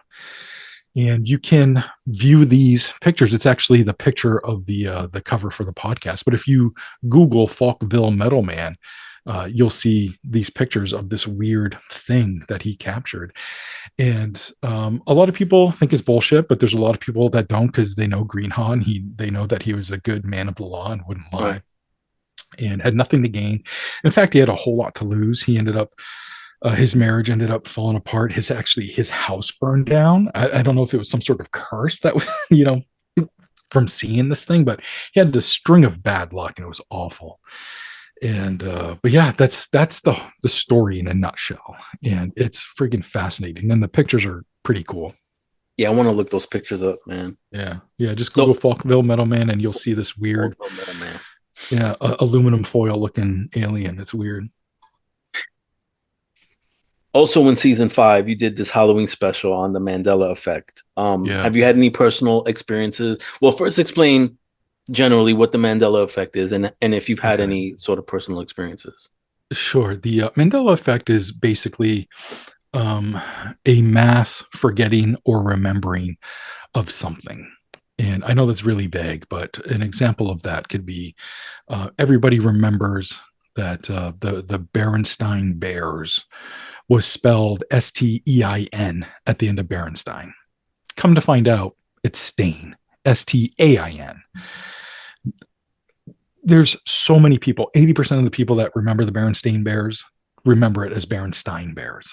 And so it's kind of like this collective memory shift, or maybe there was a dimensional shift that happened where we're in a different plane of existence now. And the thing that we thought exists in a just a little bit off kind of way. Boy, it's kind of a convoluted explanation, but hopefully that made sense to people. No, because I mean, that's basic. That's what it is. It's misremembering or thinking you remember something, but it's on a mass scale, kind of like the Monopoly man with the monocle. Now, have you had any experiences with Mandela at all? Yeah. So I've had experiences with some of the general ones. I remember Stein, Stein. Me too. I'll go to my grave thinking we're in a shift because it's Stain, man. Stain and Bears and Brown. Like we would be saying shit stain or Berenstain shit stain Bears or some shit, like, because we're idiot kids and that's what we would have done. Right. But it was Stein, like Einstein, Frankenstein, but anyway. And there's a few other big things like that I also remember in that way. But I have had some personal ones. And one of them is fucking weird, man. And both Kyle and I experienced it together. Oh, shit. Okay. So Kyle and I lived together in this apartment. And across the street and down the road, just a little bit, we're talking 500 feet down the road, was this big house. It was a big white house. And it had this big driveway. And we saw it all the time because we'd have to drive by it to get to our apartment. And sometimes we'd see that they would be doing some renovations, like on the outside, they did some roof work. It looks like they replaced the porch or something one time because we lived in this apartment for years. And so we saw, throughout the years, different work being done on the house. He and I are driving by one day and there's no house and the driveway is overgrown with weeds. Like there hasn't been a house there in years. We literally stopped the car in the middle of the road and are like, what the fuck? And we're looking at this field where the house was. We had just driven by it the day before. So it's not like they tore down the house in a day and then all these weeds grew in the driveway, because the driveway was still there. You could still see the remnants of the driveway. It was a tarred driveway. But there was all this weed and shit growing up through it, like an abandoned property. I've no, it's still not there. I don't know. We don't know what to make of it. And Kyle is more of a skeptic than I can be. You know what I mean? Because there are definitely things that I'm a skeptic on. But when we both look over and this house is gone and there's weeds in the driveway, like it had been torn down 20 years ago, we didn't know what to make of it. It really fucked with us. Do you think the Mandela effect is possibly a result of what they're doing at CERN? That's interesting. I think it's possible, but I also think CERN gets a bad rep. There's a lot of good scientists there doing a lot of good work. During the Mandela effect episode, I actually researched a shit ton about CERN, and they're very much aware. The employees are aware of the Mandela effect, and they're like, what we're doing like wouldn't affect that, like they're trying to explain it in their way. And I don't always get all of the gibberish, the scientific gibberish, you know what I mean? Which is my bad, but so I definitely had a different outlook on CERN after really thoroughly researching them during the Mandela effect episode. But at the same time, they are doing some shit, like they're creating stuff. They're creating like these like a black hole, you know what I mean, with the Large Hadron Collider, and they discovered the God particle, you know what I mean, like right. There is some significant stuff that's going on there, and even them as scientists might not know the full ramifications, because we don't know everything yet about how the world works. We're still figuring out how our brains work. We're still figuring out what's in the fucking ocean, you know what I mean? And we're fucking with particle acceleration, so like we could be fucking with some shit. So is there something that could be happening with CERN? Absolutely. At the same time, I do think people should do their due diligence and check out CERN, and there's some really good people that are doing some pretty incredible work there that's like to mankind's benefit. Right. I wasn't aware, right? Because I always thought that CERN was the only Hadron Collider, but I found out recently that there's a Hadron Collider in Tennessee, and it's Hadron Colliders. Yeah, it's a Hadron Collider in Tennessee. It's on a installation that's quote unquote top secret, and there's other Hadron Colliders strategically around the world, and then they all are doing essentially a lot of the same work. So I'm wondering if they're fucking with something. And that's what's causing like this craziness, like these last few years. I thought it was just CERN. I mean, are they all CERN owned, or are they different? No, they're independent. Oh, that's never good. Yeah.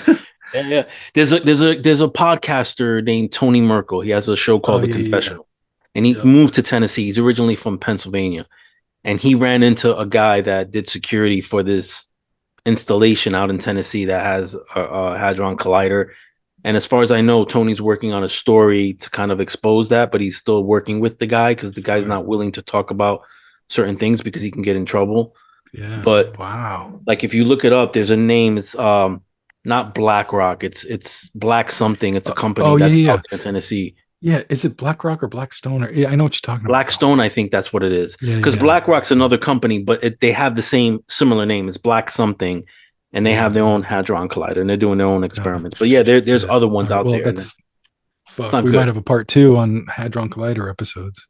Yeah, look it up. If I find anything, I'll send it your way for sure. Yeah, please. My own experience with Mandela effect, I'll tell you real quick. Because I was on your show, I told you about one of my experiences when I was a kid, and it had to do with like me being visited by these sort of beings, and me always thinking that it was just me either making it up or it was like some sort of dream. But I remember when I was in the military, 98 to 2002, this was like my last like year in the military. A show had come out by Steven Spielberg on TV called Taken. Okay. Yep. I remember where I was when I saw the first episode, which gave me that aha moment that something happened to me when I was a kid. I was living on base housing, still in the military. But if you go on Google and you look up Taken the series, it happens like 4 or 5 months after I got out of the military. Yo. And it came out during like almost near the holidays, near like the new year of I think 2002. So how is it that I know that I was laying on the bed in base housing because we used to live off the base, and I remember we had to get on a list to get on the base to live there, and then we finally got on the base, and I remember the exact room I was in and everything, and I was in the military still when it went down. Wow. And it came out 4 or 5 months later is when they say that it was released. So that's Mandela effect right there, man. Bingo on my another one on my yeah, that's another one for you. another one. Anyway, let's go real quick because I know time and everything. Season 6, episode 2, glitches in the Matrix. Yeah. Some people think we're living in like in some sort of simulation or a program, and especially nowadays, like we talked right now with the Hadron Collider, like things are just really crazy now. The whole scamdemic thing, and you have the whole political spectrum, possible war around the corner. You're hearing that. I think Russia put nukes in fucking space. Right. Let's talk about that episode. What do you think about the Matrix? I think it's certainly possible. And again, it's kind of coming down to experiencer stories as opposed to, thinking of it in a large grand scale that we're all being scammed. When I break it down and I'm telling or researching or reading or talking to these people that are telling me individual specific stories, yeah, we're living in the Matrix. When it gets to conspiracy level QAnon bullshit, I kind of check out. I keep hitting the fucking mic. I'm so sorry. It's okay. But when it comes to these, QAnon conspiracy bullshit, that's kind of when it loses me. But when I'm down to the experiencer and this person is telling me, or I'm reading a story that says, I used to have a brother and now I don't anymore. And then you get the whole background of how that came to be. And to me, it's very believable. I'm like, fuck, we might be living in the Matrix, man. Like none of this is real. It's possible. Like we're some sort of experiment or a game or where someone's thought, my girlfriend and I are really into NPCs, Yeah. Yeah. And we feel like we've driven by a lot of them, or I'll be driving or I'll be walking somewhere and I can see that something's up ahead. But then as I get into screen mode of it, that's when it like turns on and starts coming toward me. And it's just a car or a person or whatever, you know what I mean? But it's almost like the game started once I got into frame enough or something. It's weird shit sometimes, man. It's weird shit. Yeah, like my daughters, they went to like this, I don't know, some sort of like performance, and they use GPS to get there. So they tell me that the GPS told them to go down this specific road, but apparently it wasn't the correct road. It was one road over. So they drive down this road and it's pitch black and they hit a dead end. And on the left-hand side, there's a house in the distance. And one of my kids notices that there's somebody there in like the field. So as my older one is starting to move the car, it shines the light. There's a female there working like on the field in pitch black. So the person looks at them and it's a female, doesn't say a word, just continues to look at them.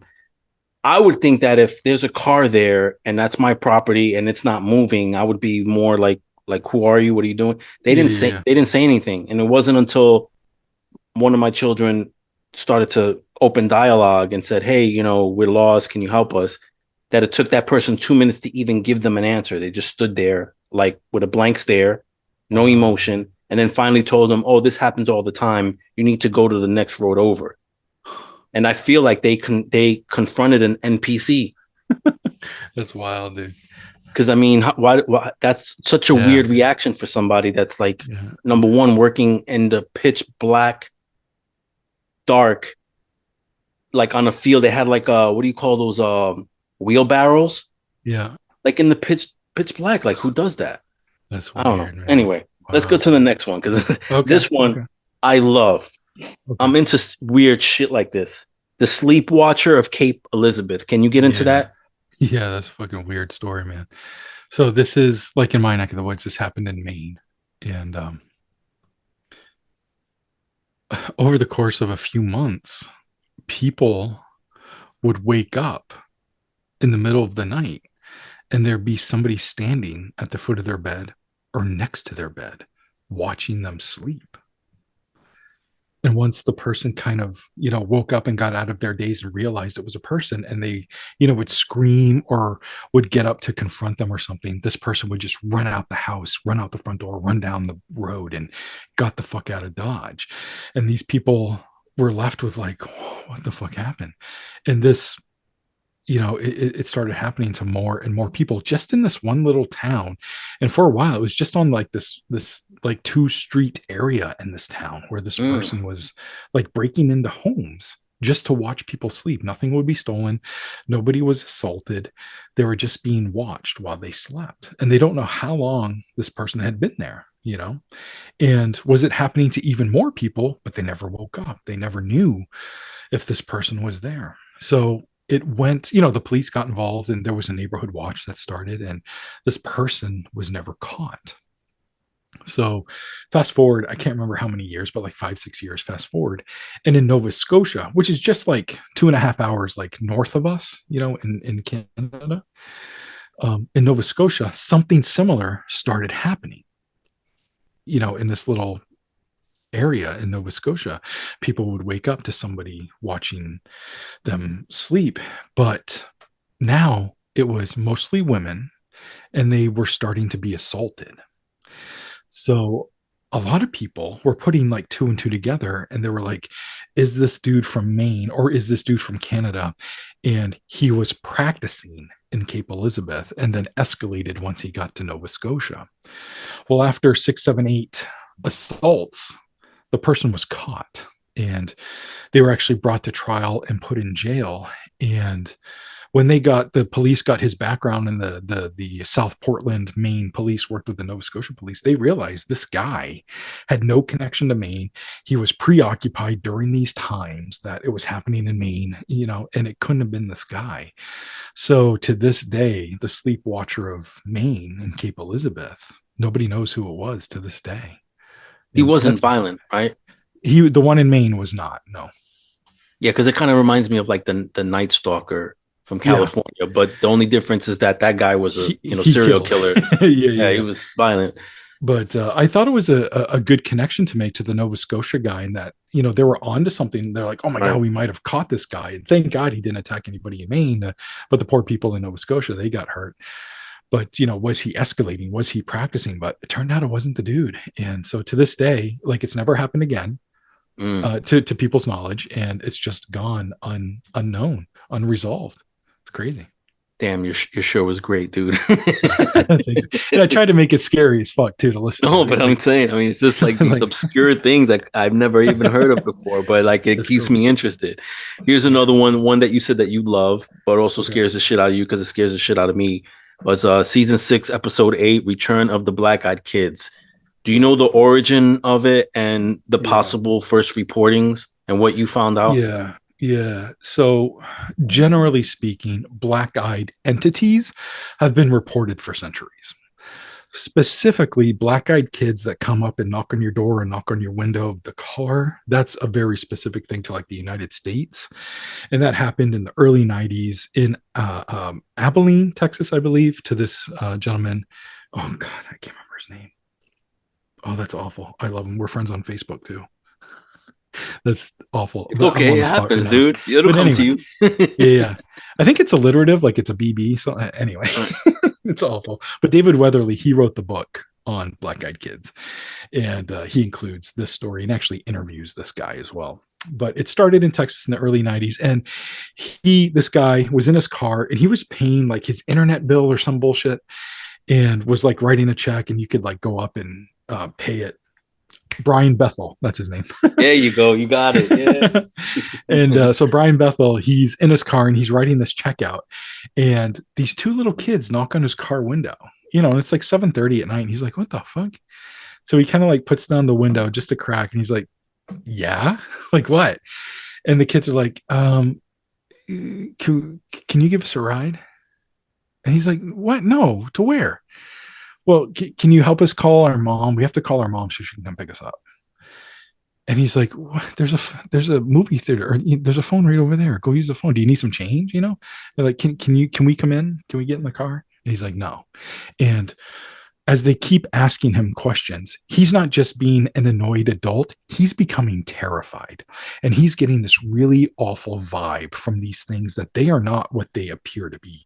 They are not kids. They are some sort of demon or alien or vampire or something that is not good. And they're trying to trick him to get him into the car. He even found himself at one point having to resist putting his hand on the door handle to open it to let them in. He had to resist that urge. It was happen. It needed to happen, and he had to fight it so he wouldn't open the door. So eventually he's like, all right, I've had enough of this. And he's like, go away. I can't help you. He rolls up the window and he starts to take off. He looks in the rearview mirror, assuming the kids would be there, but they were gone. And so that story happened, and he posted this on an internet forum, because that's what it used to be like back in the day. And it spread like wildfire. It went viral for its day. It was viral before things went viral. And people all over the world started sharing their own Black Eyed Kid stories. And a lot of the stories are people being at home and it's the middle of the night, or it's kind of late at night, 9, 10, 11, 12 o'clock. And there's a knock on the door, and there's two kids there, and they need help. They want to be let in because they need some sort of help. And when the people start getting this weird vibe, the kids look up at them and they have black eyes, and completely black, no white sclera, no pupils. It's just a black void of their eyes. And the door typically gets slammed, but for a while, because there was reports of nobody ever letting the Black Eyed Kids in. Well, some people started letting them in. And it was almost like a curse. If you let the Black Eyed Kids in, people that would develop cancer, they'd have a string of bad luck, like car accidents and, bad things like that. So that's basically the Black Eyed Kids in a nutshell. And there's so many stories that I have a series that I do every year. And it's basically the Black Eyed Kids part 3, 4, 5, right. 6. Yeah.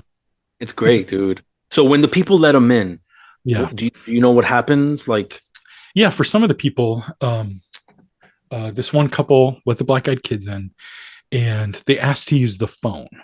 And so the person had to go get the phone. It was like in the living room or whatever, like the portable phone or whatever. Right.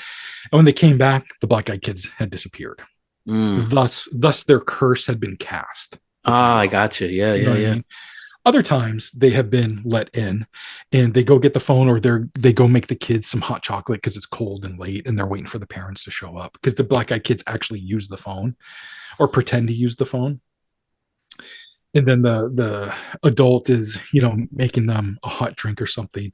And then the Black Eyed Kids disappear, and they hear them upstairs, or they hear them rummaging around, and then they go to upstairs and they're yelling for the kids, and they disappear again, thus casting their curse or whatever. Right. There's one crazy story where this person claims that Black Eyed Kids killed their children and killed their wife, and they were put in a mental institution and blamed for the killings. And that's pretty extreme. That's hard to believe, but it's a fascinating story to tell. Yeah, that's a great story.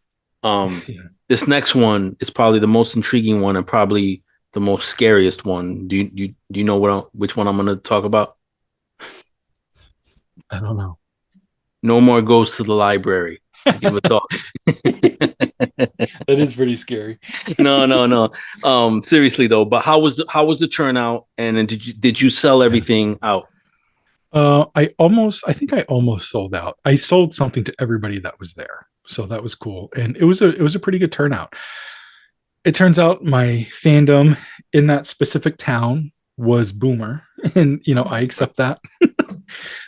So that was interesting to just see. You know what I Right. mean? I was hoping there were some more younger people there, but I'm not prejudiced when it comes to that. And so they were a great crowd, and they all bought something, and that was amazing. So Did you have anybody approach you with their own experiences at all, or? absolutely, we kind of did a little like Q&A like Right. throughout, and some people shared stuff. I didn't include any of it in the podcast because I wouldn't, it's not like I had their permission to share that. But Right. so some people shared stuff. Some people came up to me afterwards and told me stories, which that happens all the time. And then some people, I think two people, like handed me a pre-written, printed out document that they wrote. I'm Oh, like, wow. whoa, shit, yeah. And That's so I cool. took those home and read them, and I think I contacted a few of them, and got their story. Again, I'm so desensitized, so when somebody sees a light in the sky and it lingered a little bit longer, or even if they saw a craft, like, okay, but I need something a little bit more to That's your to brother. keep me going. So I log their experience and I give them a kind, non-judgmental ear, but then I move on. I got you, my man. Yeah. All right, so this next one is the last one, and it's your newest one, and it was Oh, kind of sure. different. Yeah. Season 7, episode 2, cryptids and microphones. This one you invite Drewski and Z. So who are they, and what did you learn from them in this Sure. episode? Drew and Z, they are podcasters. They have their own podcast, and it's called Cryptid Warfare.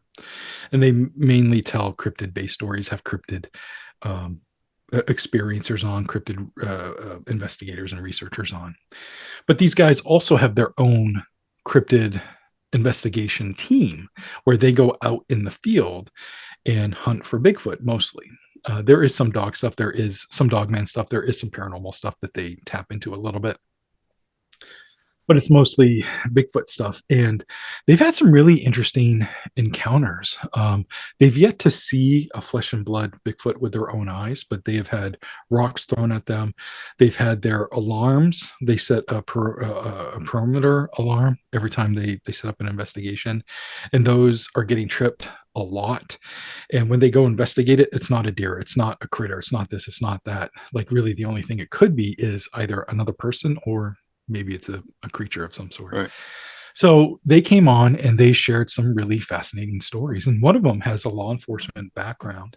And even before he got into cryptids or anything, he's on a case with the rest of the state of Colorado. Really, there was this escaped convict, and he had fled into the mountains of Colorado. And so there was this huge team put together to find this guy. And he was a part of this small team. And there was a lot of 3-letter alphabet organizations there. And he was part of local law enforcement. So he was just kind of following their lead. They were in charge. And so he was part of this team, and he was part of a flank, and they were in like a diamond formation. And while they were walking through the woods looking for this guy, they started hearing stuff on their right, and they started hearing this weird stuff on their left. And it sounded like something large and bipedal walking, making some sort of noise, crashing around. And to the point where they had to stop and like, okay, this isn't the guy, right? And the leader of their little squad had to like stop them and be like, guys, don't pay attention to what's going on. We know what that's about. It's none of our business. Keep trudging ahead. So that really weighed heavily on his mind. He's like, they know something and they don't want us to pay attention to it and just to keep going. And then afterwards, they were kind of debriefed about not talking about that kind of stuff, like afterwards. So that put a lot of speculation and suspicion in his mind that it was something more than just a deer or something that could have been in the woods, but fascinating stories. Yeah, there's speculation. I'm pretty sure you heard that. Like, a lot of the 3-letter agencies know that these things exist. They just keep it under wraps. There's a really interesting story from Maine. Again, not that far from me, about an hour down the coast. And there was this guy who would take the bus every day to go to work and back. And he was always one of the last stops at the end of the night. So it was him and the bus driver. And they went past this stretch of road where they saw there were like all these black Jeeps pulled over on the side of the road, and they never see it. It's just a small town. And there's all these black Jeeps pulled over on the side of the road, and they had these big construction lights out, and it was illuminating this field that was beyond the road, this side of the road.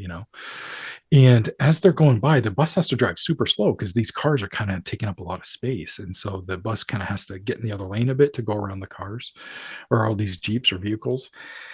And as they're going by, they both see a large foot on the curb, and it's attached to a body that they cannot see, that's lying in a ditch or something. But whatever this is, it's clearly dead. It's a very large foot, and it's got a whole lot of unnatural hair on the foot and on the leg itself.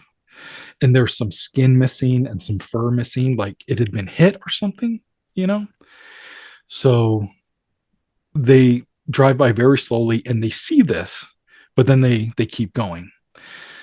The next day, because the guy gets dropped off. So the next day he talks to the bus driver, and the bus driver tells them, he goes, when I came back by, all the trucks were gone. Like nothing had ever happened there. However, it looked like the road was all wet in that specific area, almost like they sprayed it down or something. So they're wondering if they came across, like somebody had hit a Bigfoot and the government kind of swooped in to like take care of it. Fascinating story. Yeah, that's awesome story, actually. Can I make a request for a show in the future? Yeah. This is one of those that it recently happened, but there's so much conflicting information. But I would really like maybe if you could do some research into it. And that's the Miami Mall alien incident. Okay. I think that would be a cool show. A lot of people have done shows on them. And in my opinion, a lot of people are making too much of it. This day and age, with everybody having a cell phone, why haven't we seen clear video or just pictures of these 10-foot tall aliens? We're seeing these really blurry things that aren't aliens, and they're overhead pictures. And overhead blurry pictures, it could be a group of people, because there was like large groups of people there, and like groups of people running and all together close by. It might look like a weird shape, So I don't know if there's much to it, but I was talking to I was on Drew and Z's podcast. They came on mine. I went on theirs. Right. And they asked me about the Miami thing, and they have their own thoughts and stuff on it. I think they did a show on it. And they asked me my opinion. So I told them that stuff. And they said, well, there was over 60 cops, and they created a no-fly zone over that area during that time frame, except for the military. And I'm like, okay, that's fucking weird. That's different. That changes it up, right? That changes it up. Yeah. So maybe you're right. Maybe it's worth looking into and telling whatever story I find, because I started doing an episode on the Jersey Devil. The next thing I know, I'm talking about political intrigue with Ben Franklin. So whatever I come up with, that's what I'll tell. You know what I mean? Yeah, it is what it is, man. It is what it is. Yeah. So Nomar, we covered Granite Skies, which is available. We covered Otherworldly Amor. You have you redoing, like you said, you just redid UFOs over Maine, which you added a lot more, and that one you're accepting pre-orders, correct? I am. I'm accepting pre-orders in the form of a GoFundMe. And, if you go to my social media, which is basically Facebook and Instagram, I should probably get on more social media, but it's so annoying. But dude, I'm the same way, dude. Yeah. But if you search me out on Facebook or Instagram, I'm at Nomar Slevik. And you'll see all my posts about UFOs over Maine 10th anniversary edition. And you'll see the GoFundMe link. It's $32. And that includes shipping and tax. I know that's a lot of money, but it's 445 pages and it costs a shit ton to print stuff these days. You go to Kinko's just to print something, you're shelling out like $10. I'm trying to print an entire book of, over 400 pages, and it's a shit ton of money. So I'm not making a whole lot, but I want to get these stories out to people. So it's $32. That gets you an autograph book, a sticker, and a bookmark, and almost 200 stories about UFOs in Maine. And that includes abductions, men in black, weird creatures. The werewolf story in full is in there. The Allagash story in full is in there. So it's definitely cool. And eventually, in a month or two or three, it'll be available on my online store. So. But yeah, if anybody wants a copy, man, it'll be worth your time. I promise. Yeah, $32 is cheap compared to like all the things that you're doing and what it takes to print books. Like I've printed books before for other people. It's expensive. You know what I mean? Mm-hmm. So other than what you just released, what's in the future for Nomar? More documentaries, more books? Like what are we talking about? I would love to do more documentaries, but it's a rich man's game. I can't, I don't have the money. It's too much travel, even within my own state, because I need to be in an area for a day or two or three, and that takes money. And it's just, I don't have enough of it to do something like that. And to try to raise money from it, for it, it's tough. I'm not Small Town Monsters. I'm not, a bigger entity that's more popular that a lot of people know. So, it's tough to raise that money. So I got to do, because it's not up to anybody else to create these projects for me. It's up to me. So I'm going to do what I do best, and that's working with audio, and that's the written word. Those are my two favorite things to do. So I do have some thoughts of a new book, and it's women in white stories from around the world. Ooh, okay. Yeah, because there's some really sinister, nefarious women in white stories that I love. And I came across one of them in Maine because of a UFO encounter. So that was really intriguing to me. And I'm like, oh. And then you start doing a little bit of research, and there's La Llorona. There's so much stuff. And it's really interesting and can be really scary. So I'm playing around with that. I'd love to do a Black Eyed Kids book, but David Weatherly kind of like has the market on that. So right. I don't know, but other than that, I am always looking for more stories of anything paranormal related. So it'll either come out in a podcast or come out as a book project or something. And for some reason, if I get a windfall of money, I definitely will make some more documentaries. Cool, brother. Cool. You might want to write this down. Look up a woman in white in Puerto Rico. There's a story of a woman in white in Puerto Rico. So cool. All right, my dude. Thank you so much for doing this. You're my man. I love you, dude. All right. It's a good time. I love talking to you. And I gotta have you back on my show, man. But I gotta write down notes because I didn't write down notes for the first time I was on. So I could have been more detailed with some of my things. We'll set something up and I'll just write notes from where I left off because I got a shit ton of stories, man. Absolutely. All right, brother. Absolutely. So keep in touch like we always do. We'll keep in touch and just let me know when your next projects drop. I'll still come on, I'll still be, listening to your stuff, following your stuff. I'm gonna pre-order a book, I'm gonna do all those things. Anything else? Anything else you want to drop? Like any sites that people can go on? Where can they find I Want to Believe? You type in I Want to Believe and Nomar Slevik into Google, and it'll bring up everywhere it's located. But you can get it wherever you get your podcast. Apple and Spotify are the most popular. So type in I Want to Believe, and there are a couple other podcasts, but they're not active anymore. I'm the only active I Want to Believe podcast, or at least that has a lot of episodes. So that's the one you want. And season 7 has a little ghost in a doorway, so it's me. And also Slevik Store. What the hell is the name of it? Slevik Store. I forget my own store too, bro. Don't worry about it.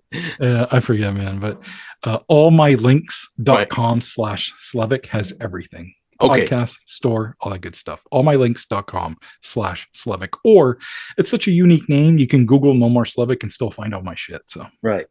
There's only one Nomar. Only one Nomar Slevik, man. Plus, I'm gonna put all your stuff in the description of the video anyway. Yeah. I'll send you the right links and all that good stuff.